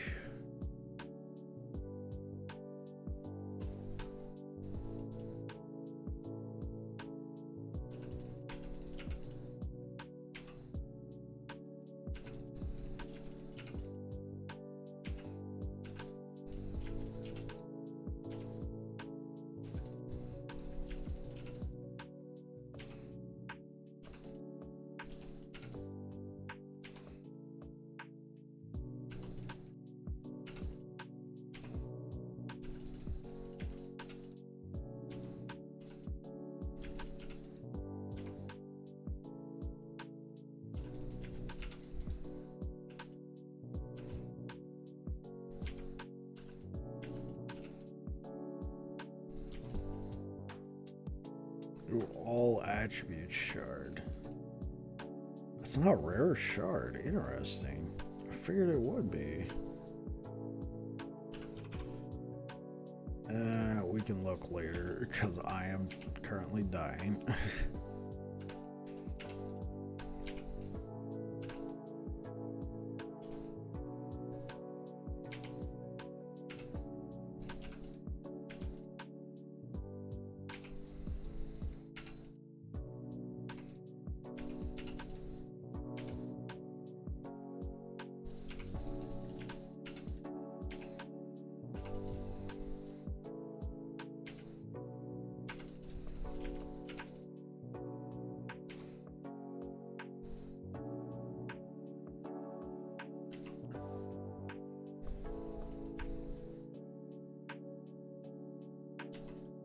Wait, did we get a level up off of that? No. But we almost got a level up. Okay. Oh, this is what leveled up. All of our abilities.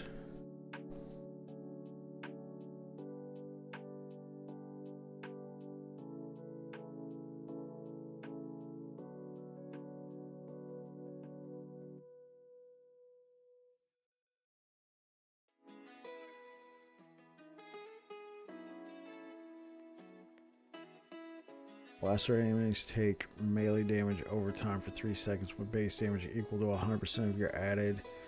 I never paid attention. If I fight Orbis, does it reset my stability? No, it does not reset your stability, but it does reset your timeline. It actually increases your stability. If you hover over Orbis, you'll see that it'll add to the stability of your timeline. It's usually a good amount too. But of course, that will increase your corruption, which may or may not be desired.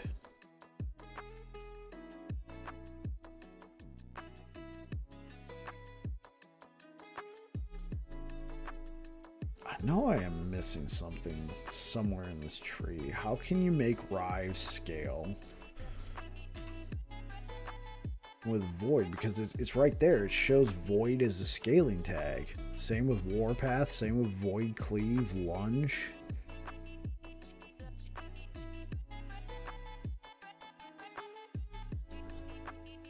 See, you can convert that to fire.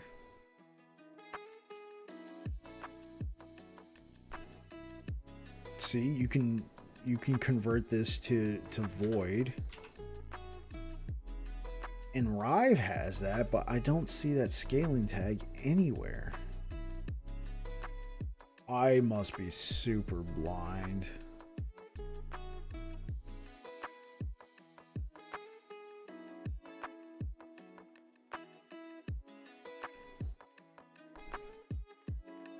I always think it's this one.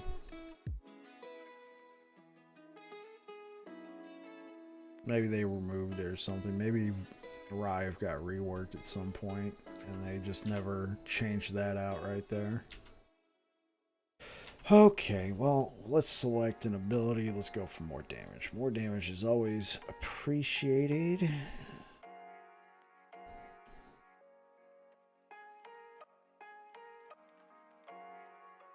Lunge final hit has a chance to apply frailty. Okay. Now that extends the area with a spear. You grant other nearby allies haste for a short duration based on distance traveled up to a maximum of 3 seconds. Does it grants nearby ally? Yeah, I'll take it anyway. Why not? We'll be playing with people.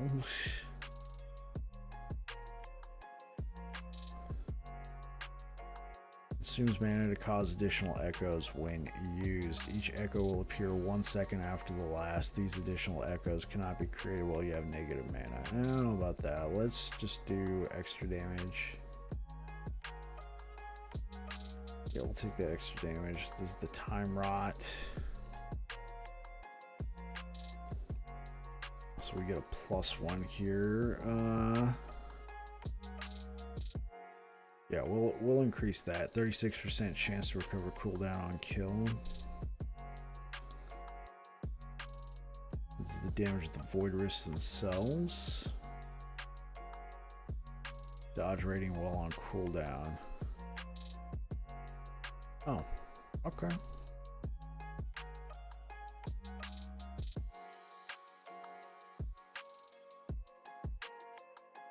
Abyssal Decay causes enemies that would apply slow to instead grant their target haste. No, we want them to be slowed. Initial burst shreds enemy armor. No longer chains. No, we want it to chain. Ignite chains. That's cool. Additional chains. Bam. There we go. All right.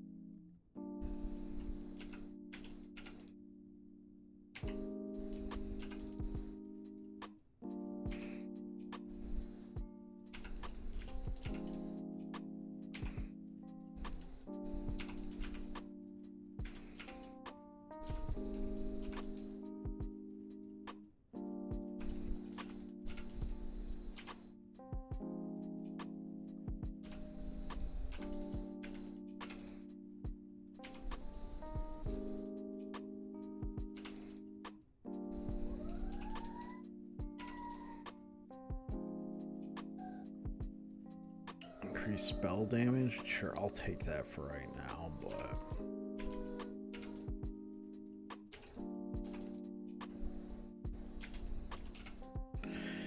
Badger, did I answer your question? So the higher corruption, the more stability you get. I want to say...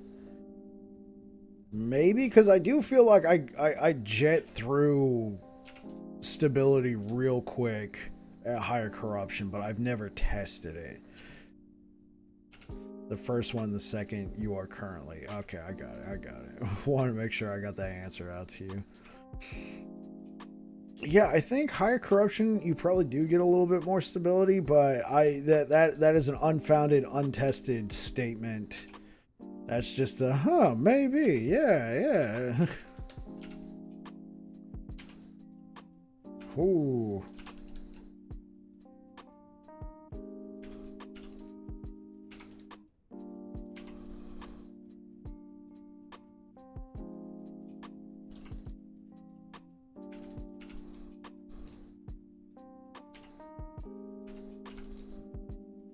Anyway, I can steal corruption, like, if I run with you, then jump to my world up.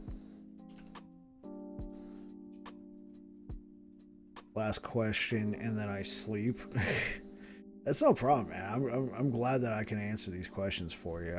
Can you steal stability if you're running with me? I think your stability... I think if you have... that monolith unlocked, I believe you will earn stability if you are playing with somebody else and they're running the echoes. I believe so. Yes. Corruption, not stability. Oh, yeah. If you... well... No. I don't think it works like that. I don't think you can, like, play with me like a match and I'm playing at, like... 300, 400 corruption, and then you play one match with me and now your monolith does that. No, I don't think it works like that. But you can play with me at that corruption. If I'm running the echoes and, like, let's say I'm running 400 corruption, you will be playing in my echoes at 400 corruption. Yes, but if you then are like, oh, okay, cool. Thanks, I'm going to go back to my world now. It'll be back at whatever corruption you had gotten yourself up to.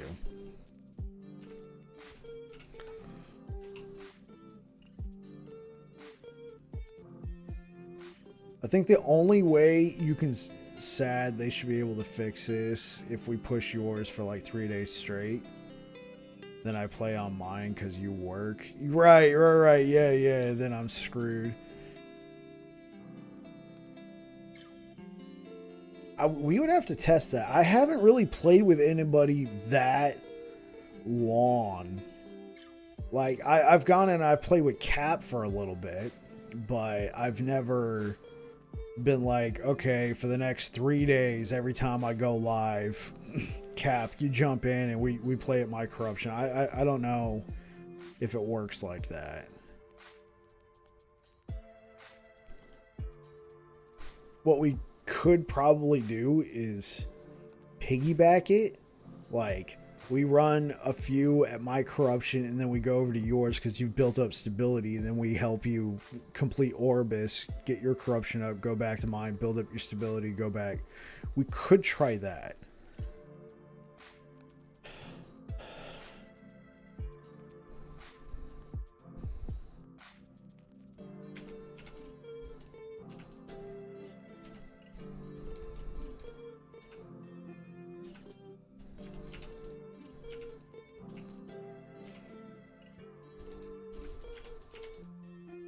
So the best way to get corruption from 100 to the highest is as soon as you reach Orbis, kill it, rinse and repeat. When you're at 200 corruption or more, then you can farm the bosses, boost it whenever you want. Oh, that's a good way of doing it.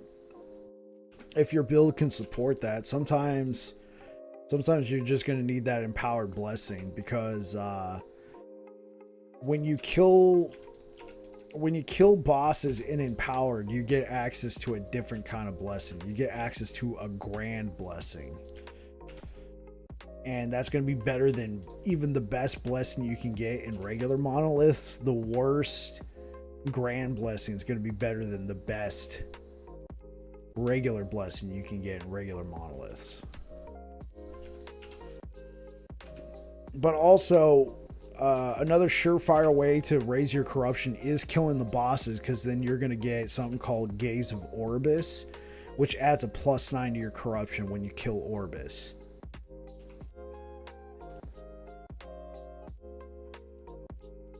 Okay, I got you. Okay, cool. So then you know what I'm talking about. Yeah, but when you kill the bosses, you get something called Gaze of Orbis. That's going to add a +9 to your corruption if you kill Orbis and you don't die.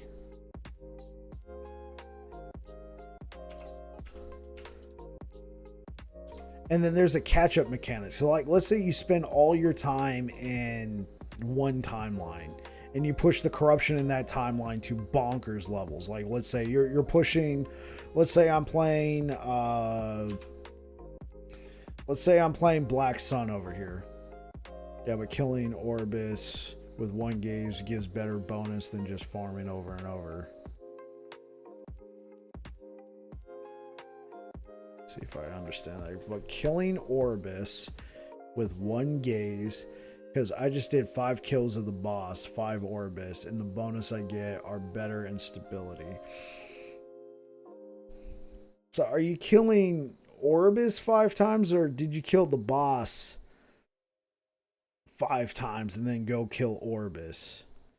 So for the first couple hundred, it's better to reset as fast as possible to get corruption than more stability. You can do that. Eventually you're going to hit a cap on your stability, though. I believe the cap is 1600 in empowereds.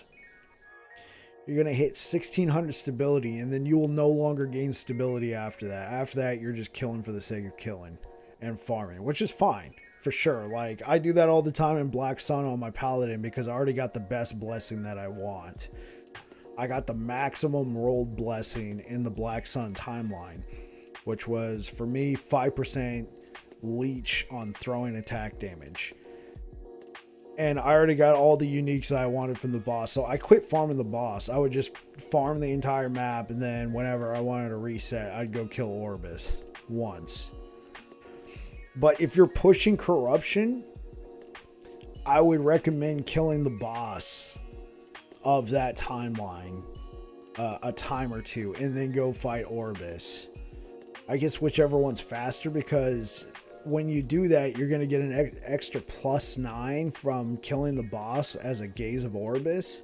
So when you kill, and it stacks. So when you kill Orbis, you'll get an extra 9 corruption from that. Is any of that making sense to you, Badger?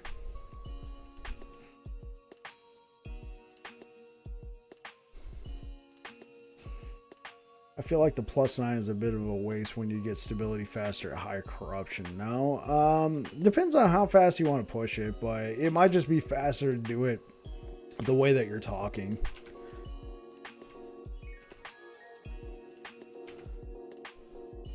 Just kill Orbis, get your stability up.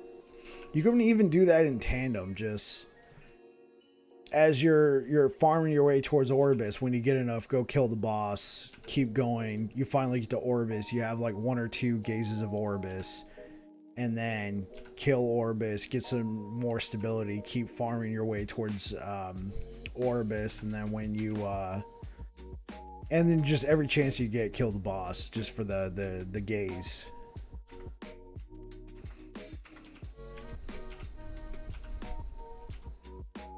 It's typically how I've done it if I'm pushing corruption in a timeline.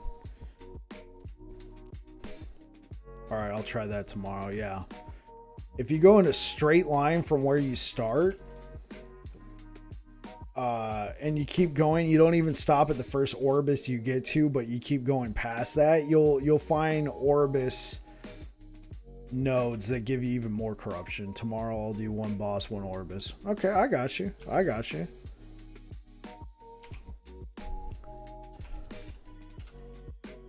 Tell me how it works out.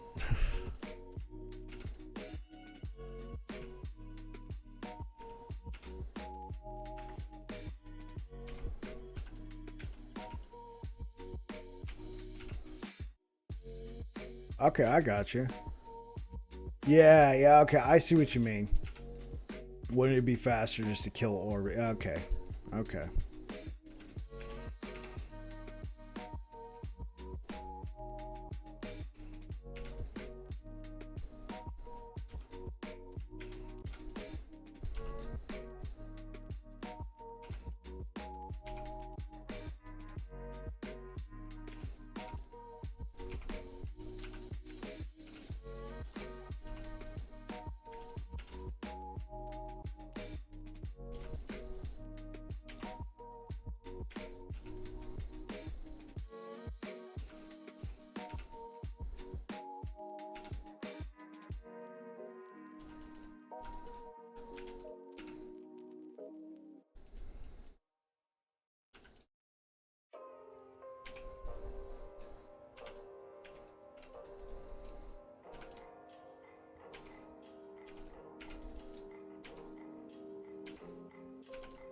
Oh, shoot. I bit the dust on that one.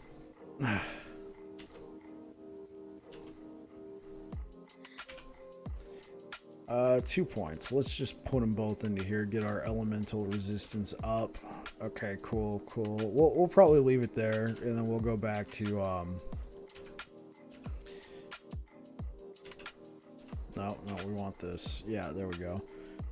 Then we'll go back here and we'll start dumping points into both of these trees. We'll get the extra health, and we'll get the dread for extra void damage. We'll probably start with this one.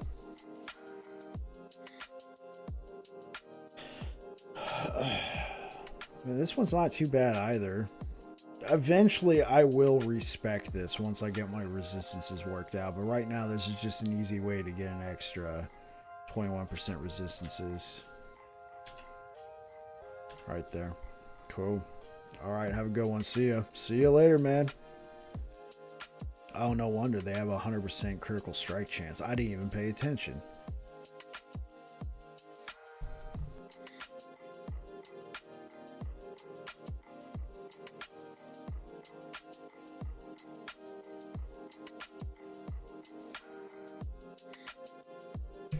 It's like, boy, they're killing me quick here. That's why they have that extra critical strike chance. We don't have 100% critical strike avoidance yet. Also, I'm pretty sure our endurance is baseline. Yeah, 20%.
I didn't even notice my camera wasn't on. Oops. What the heck happened?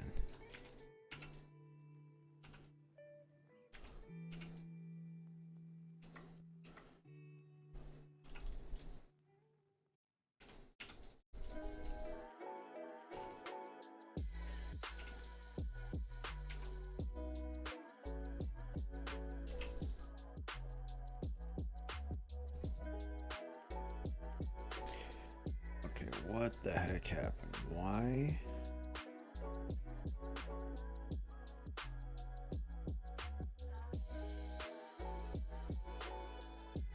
Oh, there I am. Hey, okay, cool. I've been cameraless this entire time.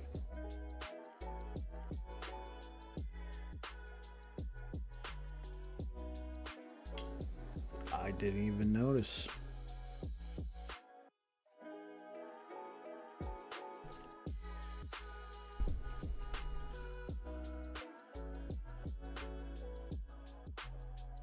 %30 damage leeches health. Holy moly. If I actually use glaives, that would be kind of cool.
Oh, no mana. Oh, oops.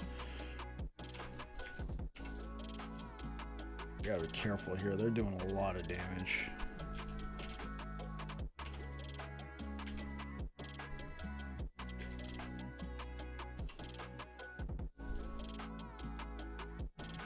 Okay, let's...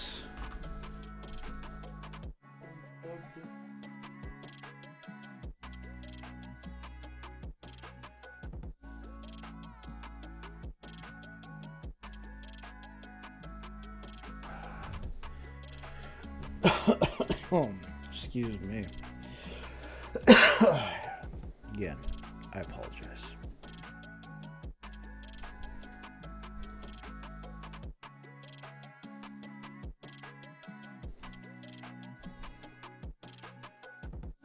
So let's see, what are we?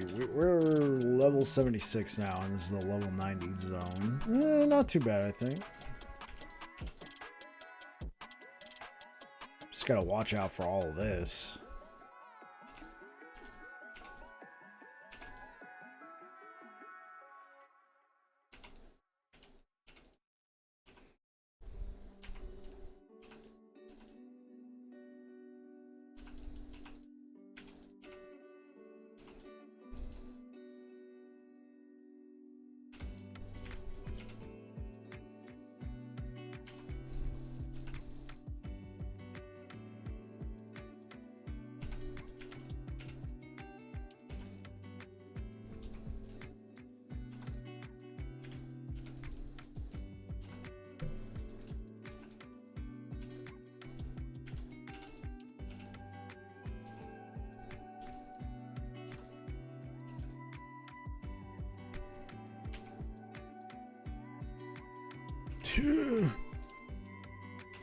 Okay, what's casting all this poison stuff all over the ground? Like, holy. Usually this comes... Oh, it's probably this stuff. Alright.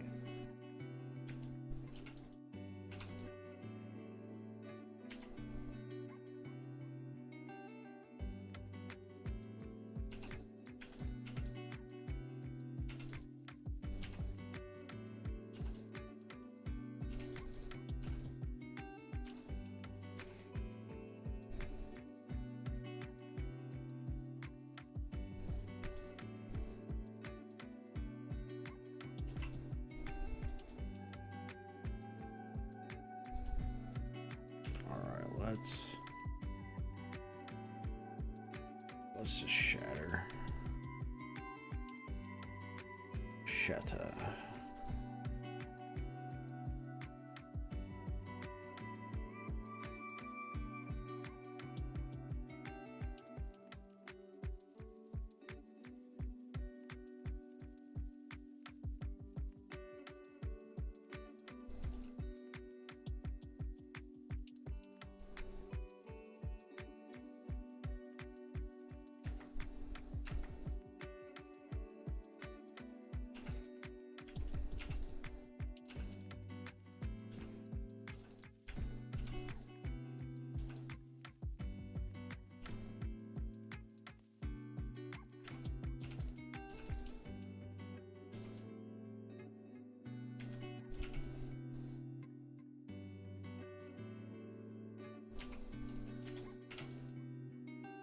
Get wrecked.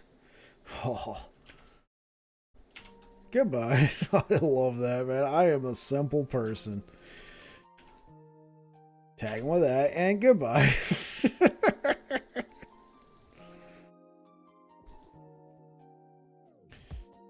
Get away from me. Goodbye. Nothing was left.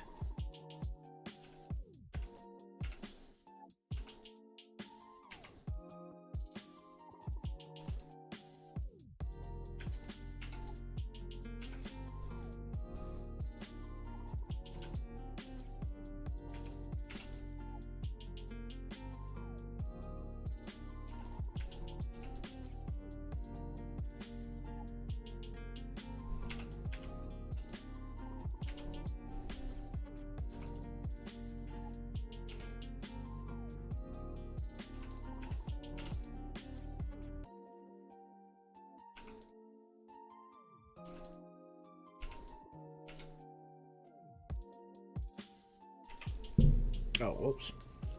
Sorry. Alright. Bust this one down. Alright.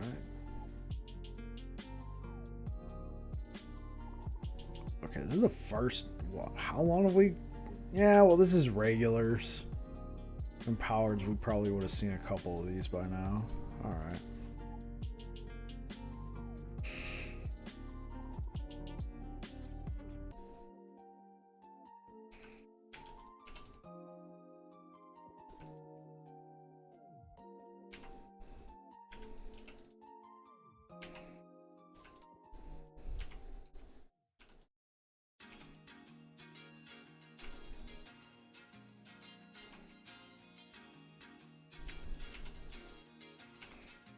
Oh, double resistance stack. I'm like, wait, why am I not doing as much damage?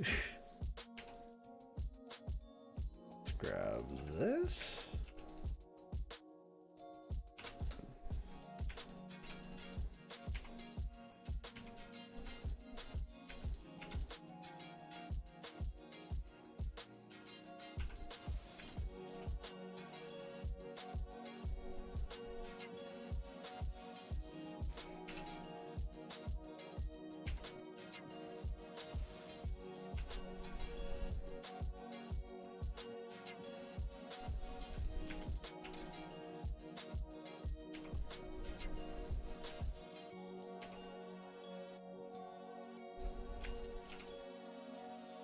Level 77, let's go.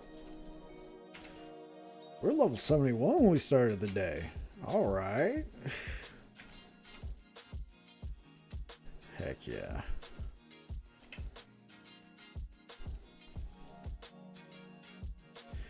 Take my runes and I'll get going.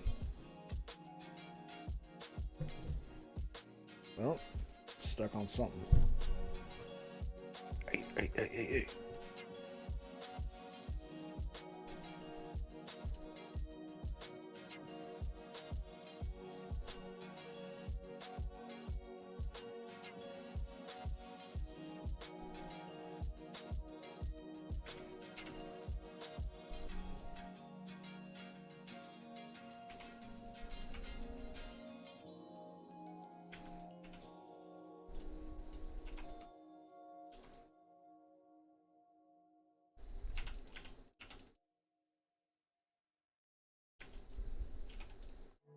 Crack.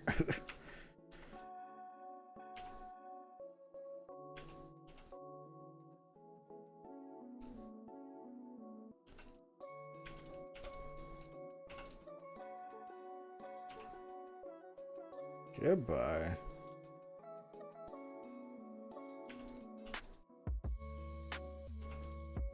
How long are we going to be carrying these resistance stacks? I feel like regular monoliths modifiers don't last that long. I guess we only noticed it last one, so... This is also the tier 90 one. Let's take that rune of removal, thank you. Okay, let's keep pushing it.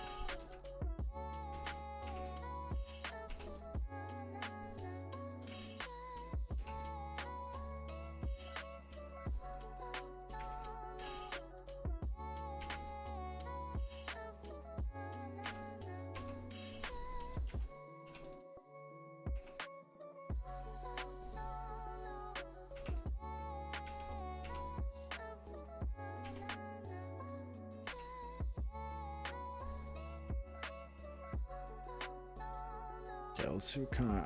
I shield throw base damage converted to void. Oh, maybe we need an idol to convert Rive to void. I didn't even think about that. I gotta check my idols.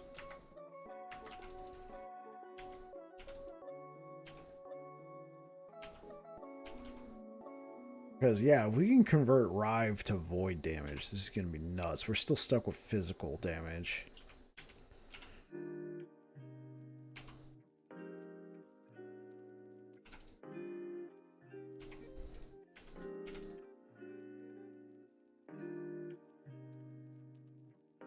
Okay, let's take that one.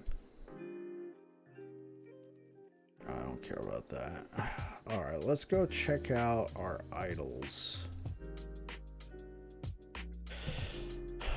Cast Smite, Stun Chance, melee damage for 4 seconds when a skill echoes. Oh, okay, that's cool. We can definitely use that one.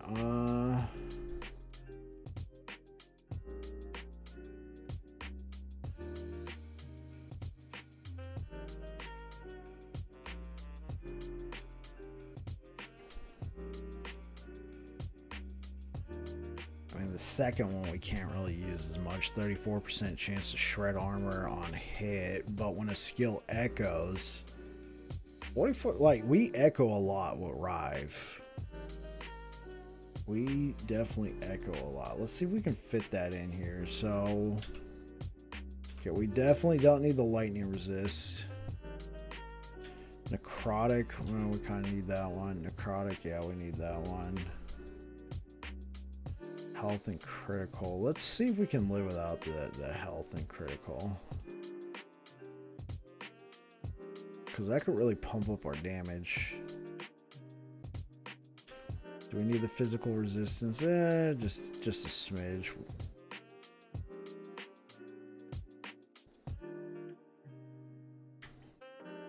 Inspiration is a 4-second buff that gives 20% increased cooldown recovery speed. Okay, let's see if we got a better version of that.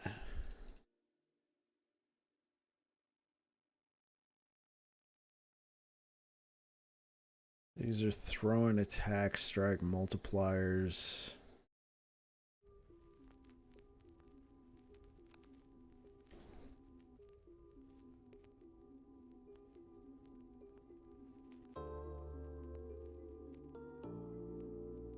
Okay, let's put these off to the side. I don't know if we're going to need that critical. I mean, this one's nice because it's just such a fat bonus in critical strike and health. Ambition. Yeah, that only works against rare enemies. And you lose all stacks pretty quick. I am kind of stuck with these guys for right now. Now, if I got rid of this,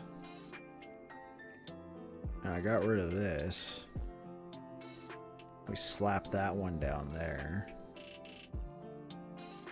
And we put that one in there. Obviously, we're losing a bunch with this.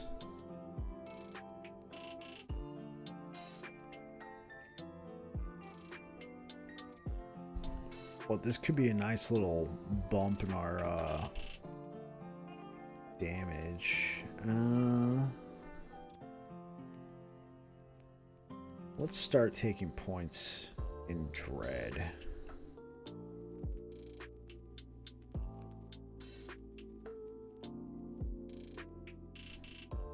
Okay, well, we're not getting rid of those yet. Okay, yeah, let's just let's keep pushing it. Let's see if this they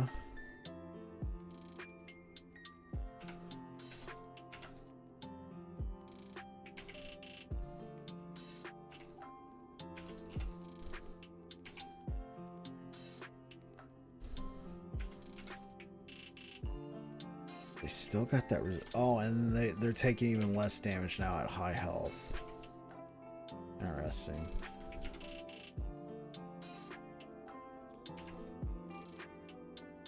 Yeah, I don't have a loot filter for idols. Maybe I should set one up.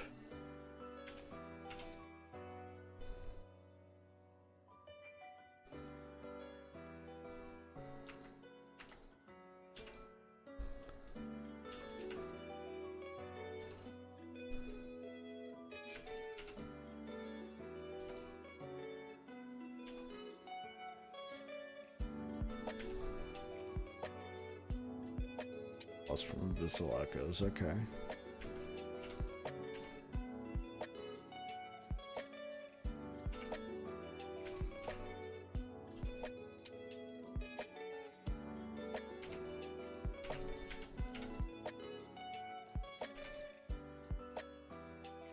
Yeah, it's kind of hard to tell the damage we're doing because we got these modifiers right here, but it looks like it's doing more.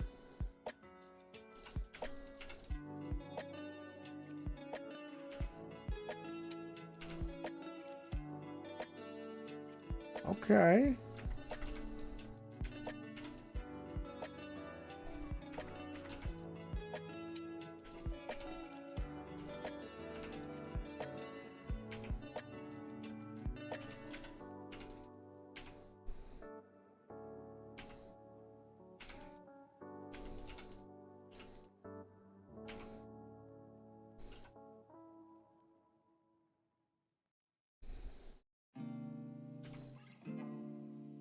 Well, no. We're not doing that.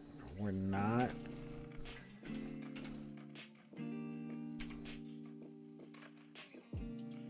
How tanky is this guy? He doesn't have a health bar? Oh, okay. Cool.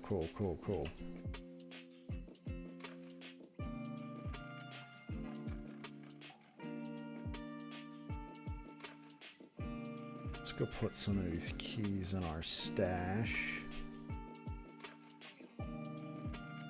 Okay, that one's full. Let's slap them into this one. Oh, this one's almost full too. Oh, we're gonna have to start a new... Oh, let's just start a new stash tab right now.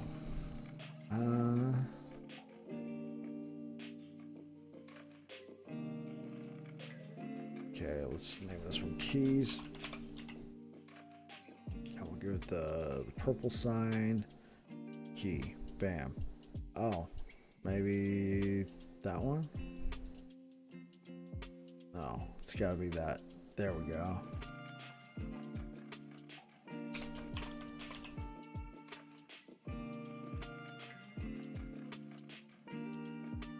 Oh, help if we give it the little key sign.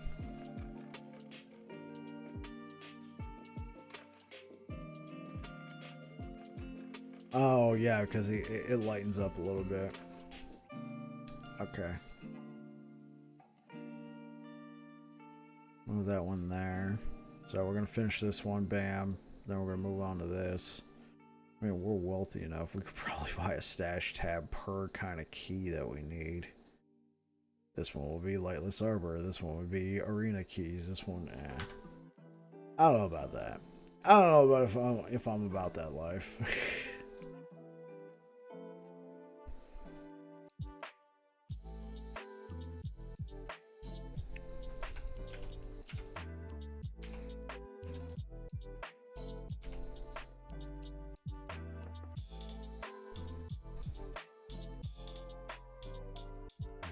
Okay, let's see. Fire damage, no. Melee attack speed, physical damage, okay. Katana. The fact that it just comes with increased melee damage. Nice. No, we don't need that. Katanas are good. I like katanas. Attack speed's very fast with them.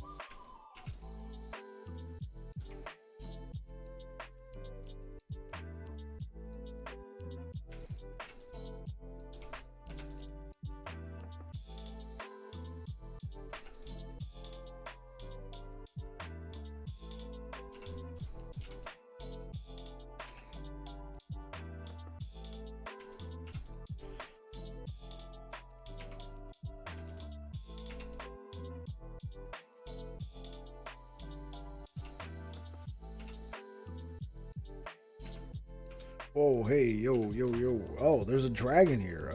What?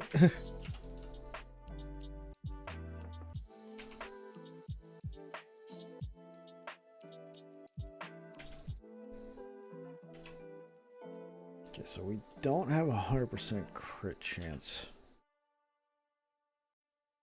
rate with Rive. Probably because we took those off. We lost 34, 29. What was that? 63% chance to crit? Now let's go stick these in our... Ooh, do I got a weapons tab? Yes, I do. Okay, there we go. Stick that there as well.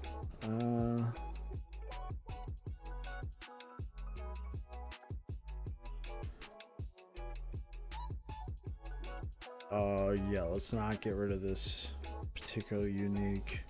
Let's throw that in there. Let's go back to rings. Then we hang on to the shield if it ever gets crazy. We need to gain some defensive stats. Okay, so we're almost there. Let's knock out a couple more echoes, then we can kill the boss.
Whoa, hey, yo, settle down there. Oh, now they all got endurance, huh?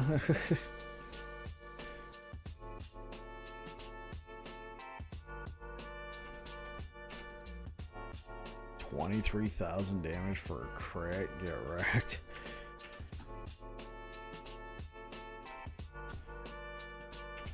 It was 2,300. That feels really out of step with what we've been doing lately.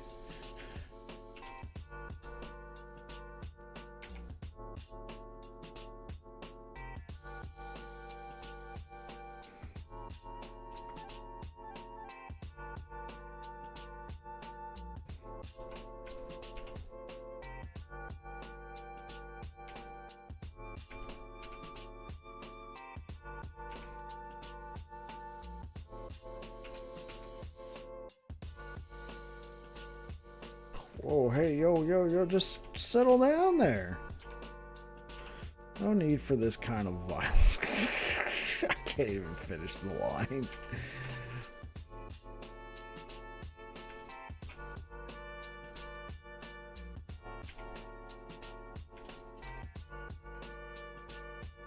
There we go. Let's get out of here.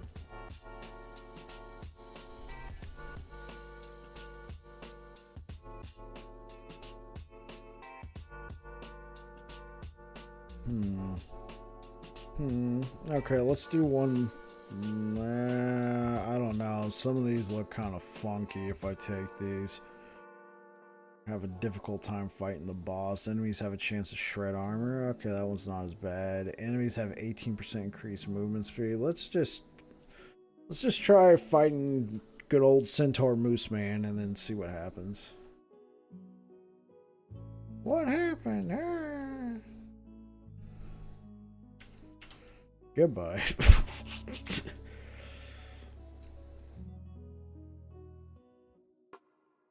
I mean, do him dirty like that.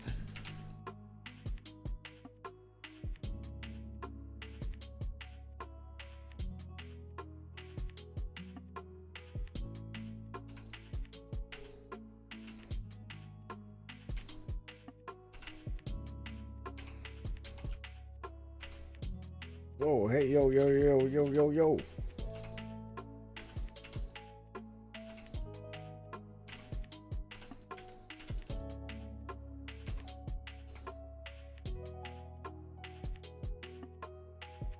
Okay. Oh, then we gotta run all the way over here. I remember this because I remember first time I did this, I was like, oh, cool, mission over. And I jumped out. I'm like, oh, wait. Oops. Might be.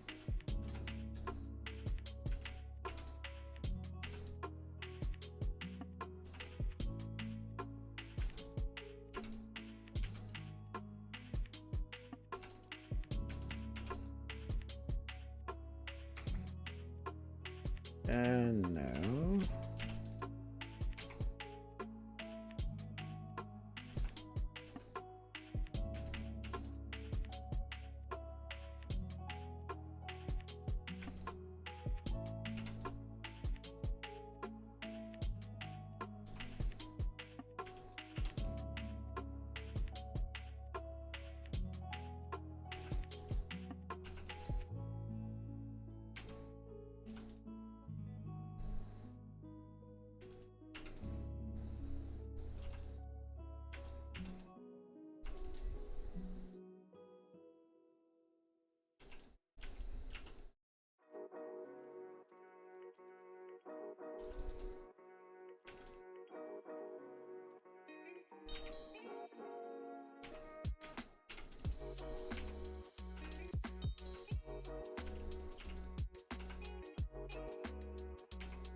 Okay, now we can pour out.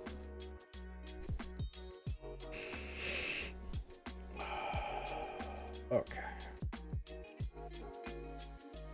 Cinder Song, oh boy. No thanks.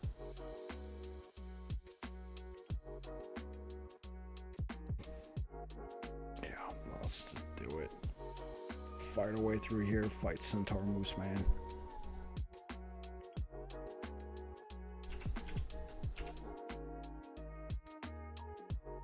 Periodically becomes rampant. Okay.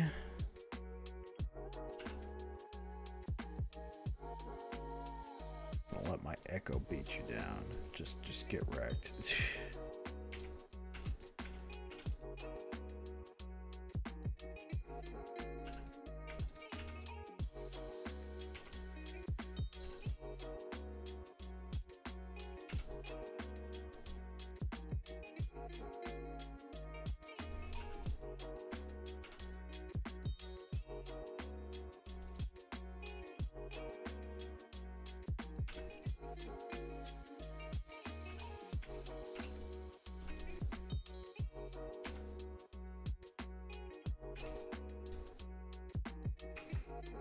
Okay, keep pushing forward.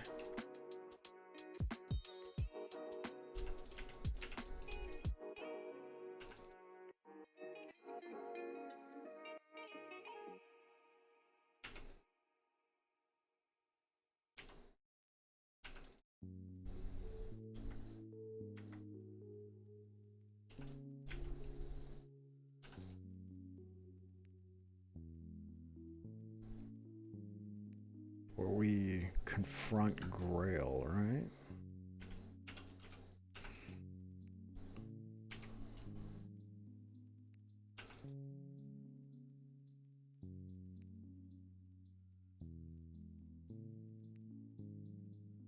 Yo, what up? I didn't do anything. Yo, Grail, chill. I don't have to put you down.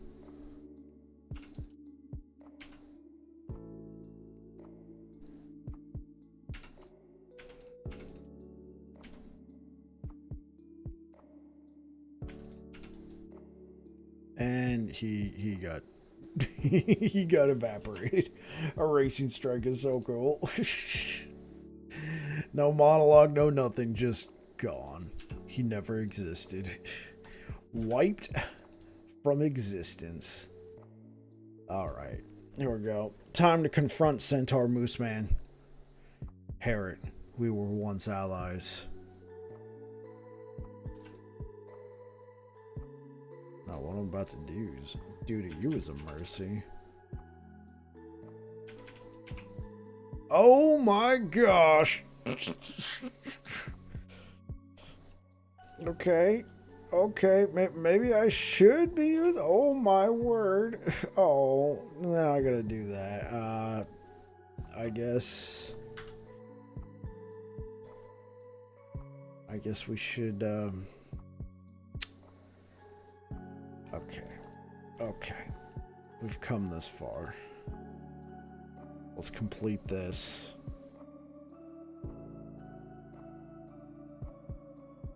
Okay, yeah, let's see if we can't get rid of that, 65% elemental damage increase.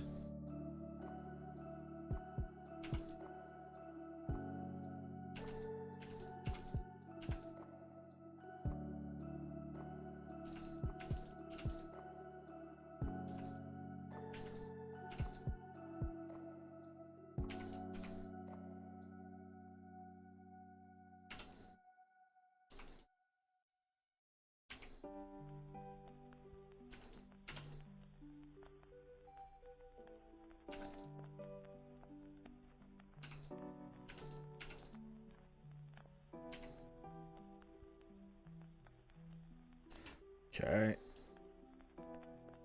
Sure, we'll take that.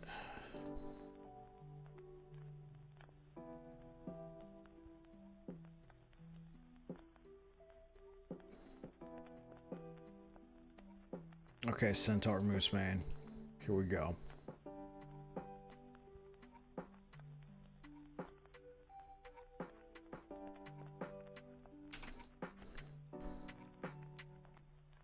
We're just gonna have to finesse this fight. Oh my word. Okay. I'm gonna have to use this shield or something. but that is for another time. Anyway, guys, I'm gonna end it tonight. We've been streaming a little over 3 hours right now. Anyway, thank you so much for everybody who made it out today. Thank you for the raids. Thank you for the follows. Really appreciate it. Let's go ahead and return in kind the favor.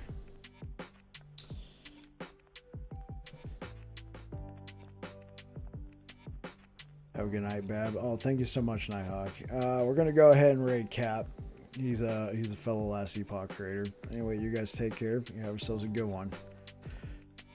Let's get this raid started.